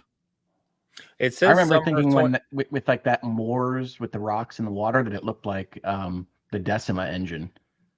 Oh, yeah. Yeah, first, so it says summer at the end here, it'll say summer 2024. The interesting thing here is it says Xbox One and PS4. So I can't remember the last time I saw a new game announcement for the Xbox One and PS4, but here we go. Just now. Yeah. So we'll see what that looks like. I'm sure that trailer was running on, high-end PC, because it's not going to probably flow like that on a X1. We'll see. Yeah, I just did a sanity check since you guys are like complete blank faces when I said we've played this. But yeah, I did get a gameplay. A lot of people played this game. And apparently, like there's a bunch of stats on it online. Like, oh, look how many 1,789,000,000 minutes of like the First Descendant were played over the weekend. Like, so lots of people played this game.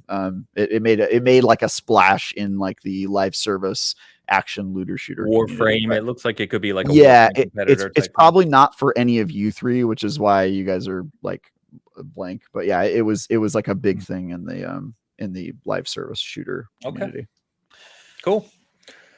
This one looks really cool. It's called the First Berserker Kazan. It's from Nexon as well. Nexon showing up big at the Game Awards. And Neopol from a developer standpoint. But again, one where the art style and art direction look really interesting. I really like the look of it. I don't know if we learn a lot more about it from this trailer, but it's still cool looking. Yeah, it's a very neat kind of use of anime in a video game engine.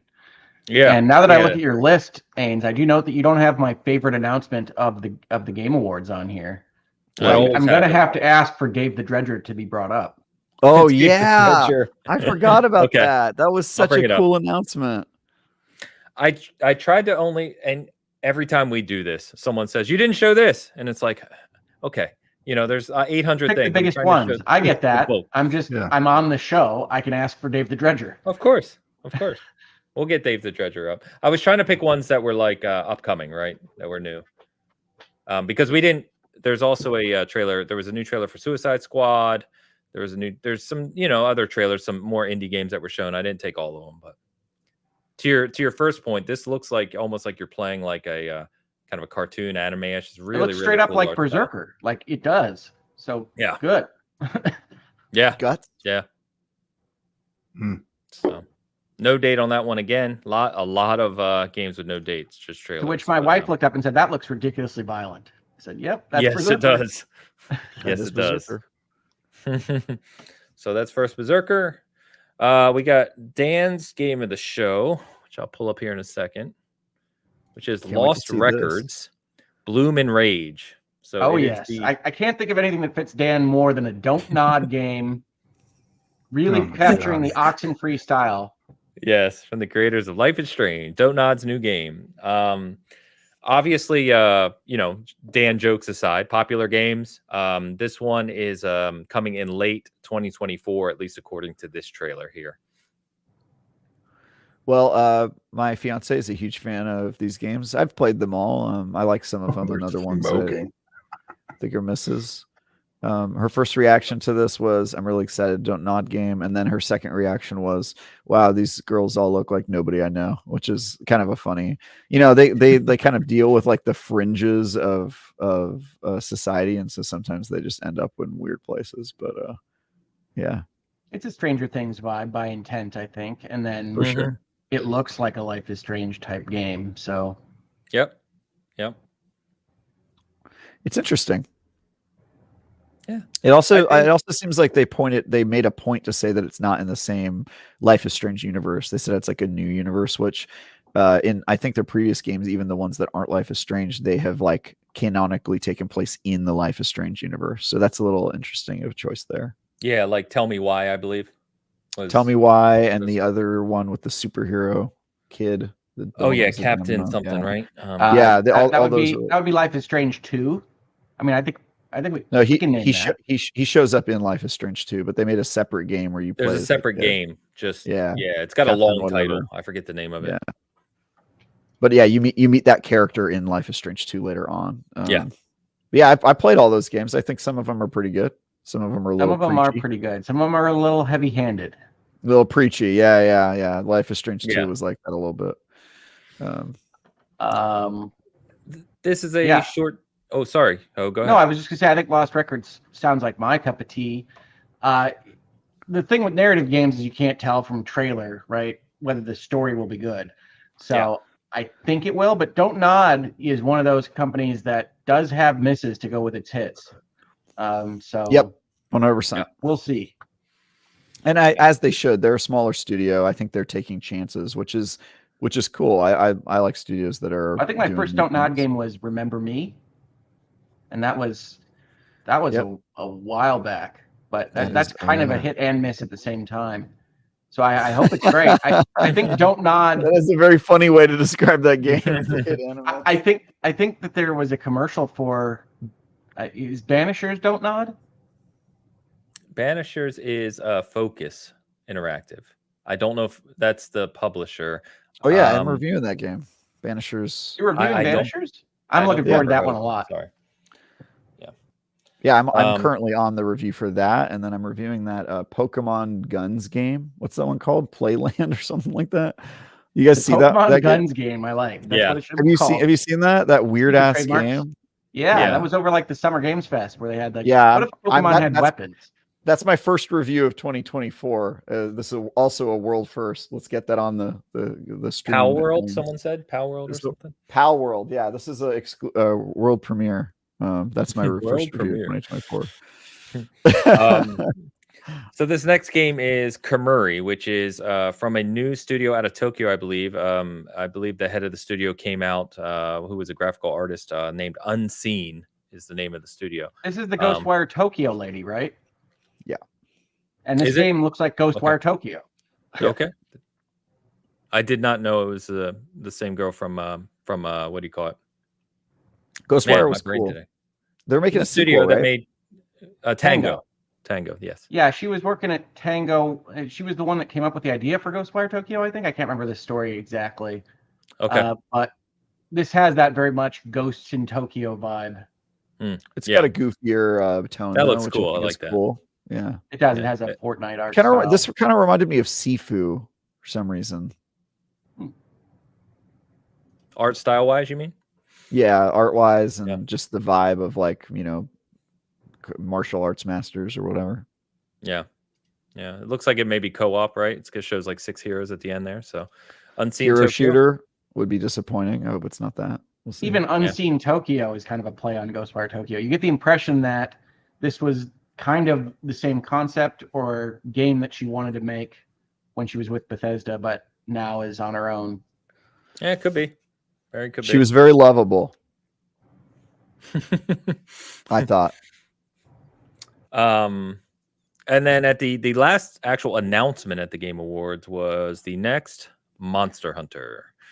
Weird ending trailer, I'll be honest. Yeah. I mean, for a global audience, this is a massive series. It's a big IP, yeah. I mean, I was gonna say if Elu's still here, you know, I make fun of Monster Hunter a lot while it's one of his favorite games, ongoing joke. But yeah, next Monster Hunter. But this isn't just the next Monster Hunter. This is the sequel to like World. Exactly. Right? Because World is the most popular Monster Hunter. Yeah, correct. So that's my point, Ains, is I'm with you on the Monster Hunter doesn't always jive with me, but Monster Hunter Worlds I think is the exception. So this is one I will even say, honestly, might be worth getting hyped about, even if you're not a Monster Hunter guy. Could be, be great. Worlds is like the exception. Like that game was really, really cool. Not to me, but sure. Really, you didn't like Worlds? Really? Couldn't get into it. I've tried multiple times. The combat was a little slow, and there was a lot of grinding in that game. But I mean, this looks great. It looks great. I mean, yeah, it looks great. By the way, we'll say at the end here, this is the as you guys were just saying, the kind of full gen. So it's Xbox, PS5, and PC. Monster Hunter Wilds and coming not till 2025, I believe it says at the end. Yeah. So it's a ways out. We just had Rise. Yeah, but I kind of view I view those as like almost a separate subset of the franchise. Like these are. I mean, technically, those are the real franchise, and World is the real ones. Subset. Yeah, 2025. But sometimes you like the offshoot more, like Ichiban Kasuga, right? Sometimes the offshoot's better. Yeah. Absolutely. I don't know that I can agree to that, but yes. What? Come on, turn-based Yakuza is way better. Come on. Yes. Let me find Dave the Diver, Dave the Dredger, whatever it is, if I can. Dave the Dredger, dude. That's so cool. Yeah, and I think it's just Dave the Diver times Dredge. Don't look for Dave the Dredger. I got it right here. By the way, Hoke, did you end up playing Dave the Diver? I don't know if I ever I have played Dave the Diver. Dredge is my favorite indie game of the year. So the combo sounds fantastic to me.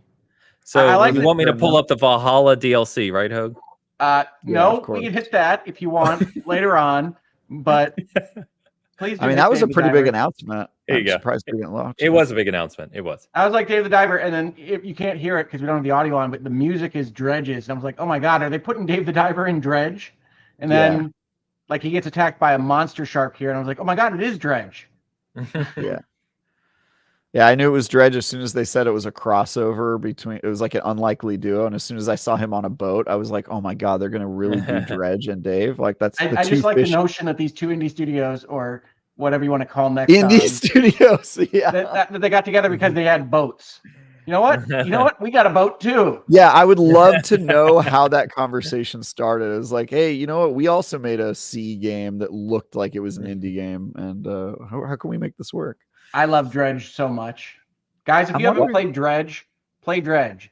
It's predominantly a game where you get to play a fun little boat in a peaceful ocean environment, but also has the old ones in it attacking you from time to time. So it is the coolest little indie game. I love Dredge so much.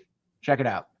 And I will give a shout out to the best indie game of the year, which was made by a $1 billion corporation, Dave the Diver. Dave the Diver.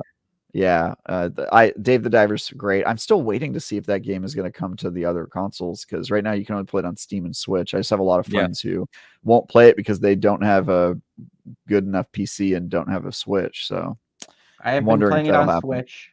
Switch, I don't know how it runs on Switch, but it was awesome. Long loads between areas, but in game it's fine.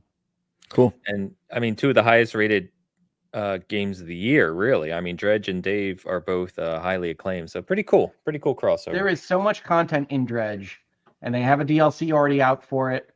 I can't speak highly enough about Dredge. Speaking of Switch games, one of the Switch announcements was Polya on the Switch. which we knew was coming, but they actually made an announcement date, and I think it's December 14th is the day coming out. I can't talk about it now, but I'll have coverage on that. Cool. Very Ollie cool. is a lot of fun. I'm glad you told us about it, Travis. Yeah. So Polly that's on the Switch, 14th. man. That's Thursday, and then the 15th is Dave the Dredger. So this Friday, And then so the they're both coming 16th out is this week. Asgard's Wrath. We're gonna have a lot of stuff to talk about next week. Nice. Cool. I quickly, for whatever reason, this wasn't on the Game Awards channel, so I had to jump over and just find a quick one on GameSpot. But one of my favorite announcements, go figure, of the show was Sega's announcement, which is they are bringing back their classic IPs for a new generation with obviously new art style, and we don't really know to what extent yet. But they show here in this trailer Streets of Rage, Golden Axe, Shinobi, Crazy Taxi, and Jet Set Radio.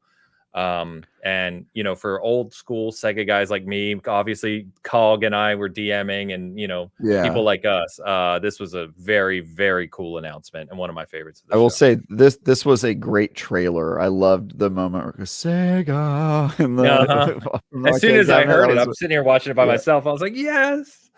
I would say that they are cool, the man. medium level games that Sega released. Those are the Genesis launch titles and the Dreamcast launch titles. They aren't the classics. We didn't get your Fantasy Shinobi's Stars. not classic. It's classic in the sense that it was a Genesis game. I'm just saying that it's not Phantasy Star or Alex Kidd or some of these other that I consider more. Believe me, I wish we got a new Phantasy Star more than anything. But yeah, but these look really great. When I saw Golden Axe looks nuts. Golden Axe looks crazy. Jet Set Radio is close to my heart. I'm not sure you can actually make Crazy Taxi without the Offspring. That was the thing that was the most jarring in this trailer. It says and more. So if we get a Phantasy Star, I'm going to lose my S on this show. So these are just remasters or remakes? They're remakes, right? I mean, like they look like full remakes. I don't certainly I thought they were separate games personally. I was like, these can't be the same games, right? I don't know. That's all we know, right? I mean, we don't know. So, yeah, we don't know what the hell is Alex Kidd. You've never heard of Alex Kidd, bro? First of all, oh man, Alex Kidd, the original Sega mascot. Come on, man. Alex Kidd. I'm glad people are excited about this as well, but it's just difficult for me to get excited about remakes of any kind. I'm with you there. I'm glad that people are stoked about this. I would have if this were a Sega trailer that had Panzer Dragoon Saga and Phantasy Star 2 in it, I would be probably there with you. But Jet Set Radio, I think, has been kind of subsumed by things like Sunset Overdrive and other games. It's probably Hi-Fi Rush as impressive as you think. Crazy Taxi is fine, but I mean, it never even really went past an arcade game. Even the Dreamcast Crazy Taxi isn't a great home game experience, in my opinion. I would have rather seen, I don't know, from Sega, Skies of Arcadia. Yeah, I mean, you're picking out big JRPGs, right? So, I mean, my guess, and the only reason I say that is my guess, right, is they're trying to think about how to capitalize on old IPs in a lesser developmental budget constraint. Smaller games that can fit together in one package or whatever. Yeah, they're not. There's no indication that these are one package. Correct. Are they? No, I don't think. I think explicitly they're not. Yeah. I mean, we're saying remake. We don't know the remakes. They could be taking the IP and making something new. I don't know. I just think. To me, I understand that you're saying it's less risk to make the smaller projects, but I think you run a bigger risk in the actual reception of somebody playing through a Golden Axe type game in 2027 or whenever. I think you run risk in playing and making a nostalgia play in general. Your hope is that those people are still around and still care enough. And I think I don't know how this is going to turn out. Like Crazy Taxi is cool; it'll go over well with like fans. But like they remade or I guess just remastered the Alex Kidd game. Right? Was a year ago, 2 years ago. I covered it. And it didn't go well. In Monster World, you mean? I think that's the one. Miracle World, I think. Yeah, no, Monster World's a different game. Yeah. Yeah. Alex Kidd in Miracle World. They remastered or remade it. It was kind of like a hybrid of a remake and a remaster, and it didn't go well for them. So I think they're banking on the nostalgia being there for these titles specifically. And I mean, I hope it goes well for them, but yeah, I'm with Hogan. camp of if these are remakes or remasters, I'm not ecstatic, but I'm, game preservation wise, I guess it's cool that they're doing something with these. I would say like there's a lot of factors. We're making a lot of speculation right now. True. So I would say like if you look at something, for instance, like TMNT Shredder's Revenge was a hugely celebrated game. The new Streets of Rage 4 came out and was hugely celebrated. So I think it depends how the games are delivered. It depends on how much they cost, right? We could be looking at $20 downloadable games. We don't know. It's going to depend on how they're delivered, I think. And obviously the quality. I mean, that goes without saying. OBM, what's up, OBM? He said, I think they're reimagining. It's funny. We were just talking about that the other week. Modernizing classic games while keeping them to their old gameplay in general. Could be. I'm more a fan of a reimagining than a remaster or remake. So, yeah, I'm interested in that. Fair enough. Well, it's certainly more interesting than Sony's big announcement at the Game Awards, which, Ains, if you want to play it, you are welcome to. Which one? That would be God of War, lots of Norse words. Ragnarok Valhalla. I can put it up if you want me to. I don't know if it shows anything that I'll go back to you it. mean like that'll get you in trouble on YouTube? I don't think so. No. Just I didn't know if it was worth actually showing. That's all. Oh, right. Well, Ains, come on. That was one of the biggest announcements of the night. People went crazy for that. Okay. Enjoy. All right. Well, what you have on screen is a throne. It's in the water. All right, everybody that's listening to us in podcast form. It's still just a chair in the water.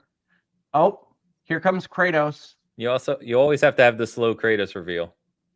There's Kratos. He is also with the chair in the water. He is rowing a boat. It's a boat from the game. As it turns out, this is just a new mode for the game that you already owned, which was also a game you already owned. But hey, it's God of War. I think it was cool that did you just want to razz this game? Is that what you I wanted think to so. show I think so. I do want to razz this game. No, I want to look. You've got a lot going on with Sony, especially after the Game Awards. You got people complaining about Spider-Man 2 not getting any awards. You've got all these things. It's like Sony did not come to this show, right? We talked already about a number of Xbox games. We presume Blade is an Xbox game. And Sony just said, nah, we're not ready to talk about much of anything. And as you said, Travis, earlier, they've got the articles about Bungie and Sony there. You've got their CEO leaving. I think it's important to note when they still haven't said exactly what they're working on for the rest of your ownership of the PlayStation 5. And what they've got to tell you about at the Game Awards is a new mode for a game they released more than a year ago. And that's what they brought to the party. I can't really disagree with you, honestly. I mean, I think it's cool that it's a free expansion. I think it's cool that they're allowing you to play more of Ragnarok if you really enjoy that, which obviously a lot of people do. I know we're not super high on it here on this panel, but I think all of that is cool. But I also agree with Hogue that when you look at all the games we just talked about and all the announcements and all the cool, exciting things that are being developed, we didn't get a single thing like that from PlayStation. Unless I'm forgetting something, but I know this was there. So. There was Rise of Ronin, right? We got the game, Rise of Ronin. I was going to say that one's published by. But we Sony, already knew that. Yeah, presumably an exclusive. Though we already knew about Hellblade, so Ronin's close. Yeah, but Hellblade's not the only thing we got from Xbox, right? So that's fair. I will say my biggest criticism with this DLC is Ragnarok Valhalla. That's like 2 references to dying. It's like the world is dead. The world is dead, and also you're dead in this God of War game. I'm a little. Did I die in Ragnarok, and I got to go to Valhalla? I just have a lot of questions. Sure. I mean, look, God of War. I did not like Ragnarok. More Ragnarok does not get me to the party. What about Ragnarok Valhalla? It is more Ragnarok, though, even if you put the name Valhalla on it. Valhalla is already a game used. Valhalla is a whole different word, Hogue. You know what I mean? It's more Ragnarok in a sense that it's more of the Ragnarok video game, Travis. I can see that point. I just don't think it's very exciting, but maybe it's a great expansion. I don't know. An expansion is probably too generous to what they describe. Switch our boxes. It's a mode, yeah. It's a mode. I would say Go back to Perhaps- your corner, Ains. What are you doing down here? Oh, I didn't even know. I would say that perhaps. Yeah, let's mix everyone. There we go. Perhaps some of the aspects I did like of Ragnarok were the combat and fighting different monsters. So if this is a roguelike mode where you get to do more of that, maybe. As long as, people aren't yelling at me the whole time and I'm just crawling through walls for 5 hours on end. I doubt it. It's a weird name. And I do think it puts you in the wrong frame of reference, the wrong vibe for this project, right? It's supposed to be something you're excited about, and you use the name of another very, very popular video game. I know Valhalla is obviously a Norse word before it's the name of an Assassin's Creed, but we can't separate from the fact that it is the name of the most popular Assassin's Creed ever. So, just spend more time on it. It feels half-baked. It feels like going into marketing and saying, all right, what Norse word do we slap on this? Valhalla. Fantastic. Asgard. Yeah. I don't know. I will Dan, say, by the way, Hogue, last week you asked what if you're sick of Norse mythology. Asgard's Wrath does, I can confirm, abandon Norse mythology in favor of Egyptian pantheon, which is... It looked like that from the trailer. Yeah, they went a different direction. No. So lots of references to Loki, but also lots of cartoon mummies. That's what I took from the trailer. Exactly. And chiseled lizards that I'm very attracted to. You have mentioned the chiseled lizards, and they're so hot. It's awoken something deep inside of me. It's a little primal. More than the gingerbread man? I didn't know I was attracted to those alligator dudes, but my God. You may have to bring the gingerbread man back, Hogue. Yeah, cool me off. Douse me with a bucket of cool ginge.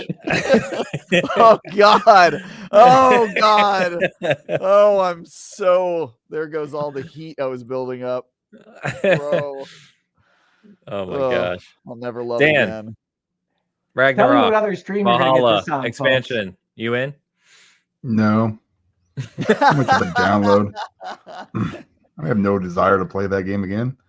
I have no desire anymore because I saw this gingerbread man. No desire at all. Nope. Yeah. OBM says Ragnarok without puzzles is a step in the right direction. That's true. Stop moving him. But thankfully for you, OBM, they tell you how to solve every puzzle after 3.2 seconds. So yeah. That gingerbread man is killing me. All right, we got a couple of super chats to catch up on. I've been waiting on these because they've been sitting here. So Ian swung by and said, did they announce Immortality 2? He's shooting at you, Hogue. He is shooting at me. You know what? They didn't announce Immortality 2 because they didn't need to. Immortality covered it all. It certainly made me watch an old man have sex with a bunch of people in masks. That's all I got to say about that game. All right, I'm reinstalling. Cool. Immortality is fantastic, and I won't hear differently. Okay. Oh my God. Okay. Ian, good to see you swing by, man. Hope you're doing well. Thank you for the super chat. And this one's for you, Travis. This was kind of offbeat off the Game Awards, so I saved it from Dean Larson. Okay, Travis, I'd like to hear your significant other's top 5 dating sims. I will get that list for you. In the meantime, you'll have to settle for my top 5 dating sims. Number 1 is Monster Prom. Number 2 is Hatful Boyfriend. Number 3 is Doki Doki Literature Club. Number 4 is maybe Dream Daddy. And number 5 was maybe the Gingerbread Man. No, it would either be what is it, sexy gentleman businessman or something like that, or Travis, maybe I'm concerned. Did you say I love your favorite is Dream Daddy? Yeah, Dream Daddy's great, dude. Play that game.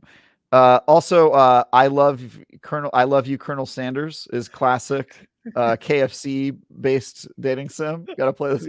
They're funny, dude. They're funny games. They have great writing. Play them. I thought Romancylvania would be there, but no. Yeah, where's Romancylvania doesn't make the list. I mean, it's a good game, but it's not goated. Like Doki Doki Literature Club is a legit good game. Monster Prom is a legit good game. Like doesn't Doki Doki become like a violent horror simulation in the middle of it?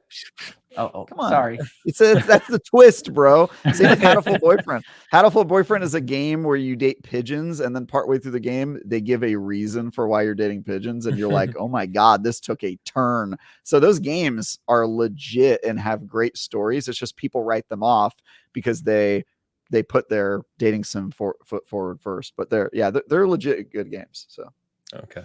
All right. Well, Bring D's top 5, and we'll talk about them next week for Dean. Nice. All right.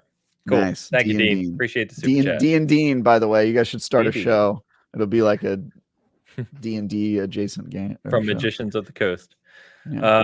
Magicians. D&D. Of, It's a good way to get sued. Magicians of the Valley. All right, guys. I think we covered as much as we want to talk about the Game Awards today. As Travis already kind of alluded to, we'll have a lot of new games to talk about next week as well. As a reminder, the Bitcast question episode, please send those questions in our Discord on Season Gaming. It's in the description. Again, we have a dedicated channel just for those questions. You can leave a comment, hit me up, do what you need to do, but get those questions in. They can be anything. We'll have a lot of fun with that. From my side, if you didn't check it out, as I called out earlier, Alex wrote a good article on the Game Awards and basically the branding issue it has. That's on the site right now. We have a review up of the OLED Steam Deck as well, which Steve has put tons of time in using compared to the original Steam Deck. And if it's worth your time, you can check that out. And lastly, I did do a podcast with Cog and Rand Outdoor earlier this week, which is a Defining Duke Ultimate episode. So if you are a patron over there at Last Stand, you can check that out. I don't know. I forgot to ask him if it's going free for everyone or if that's permanently patron only. But regardless, you can check that out if that's out. If that's They up your usually alley. decide on those like a month out.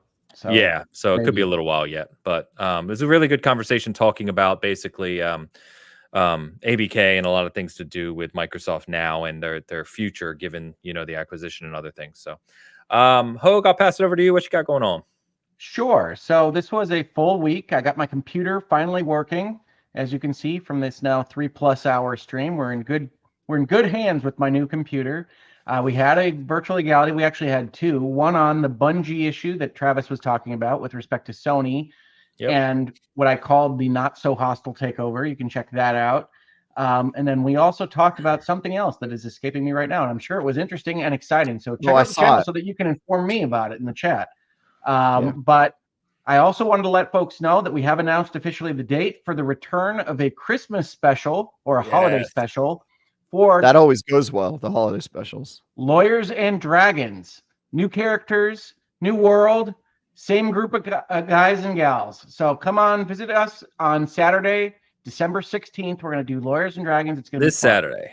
This Saturday, as you're watching right now. Yes. If you're watching this live with us on December 10th, the next Saturday you will experience as a human being. Yes. Which is frightening to me because I have a lot to do before then. But yes, come check out the channel. We're doing a lot of fun stuff. We got a new computer. It's all working well. And we're on a normal cadence of 3 to 5 episodes a week now back on the channel. So we're not going to get back up to 12 to 15 because frankly, that gave me a stroke. So we are going to do 3 to 5, I think, pretty regularly. So come visit us, and we're going to do the debate with my brother over the top games of the year. Will probably be the week after that. So a lot of fun stuff on the channel. Come visit us. Your other video, by the way, was buying digital the PlayStation, taking the shows down. Taking the shows down. Thank you, Ains. I appreciate that. Wasn't that a wonderful talk we had? And yes, I guess the last thing I should mention is, like Ains talking about Defining Duke, I did do a spoiler cast on Alan Wake 2 with the Last Stand Media crew, which was a lot of fun because you don't get to talk about Alan Wake without worrying about spoilers very much. And we were able to talk. I talked with Gene Park at the Washington Post and Dustin Furman, who is one of their main guys over at Last Stand, as well as Ben Smith, who is their editor. And we had a lot of fun.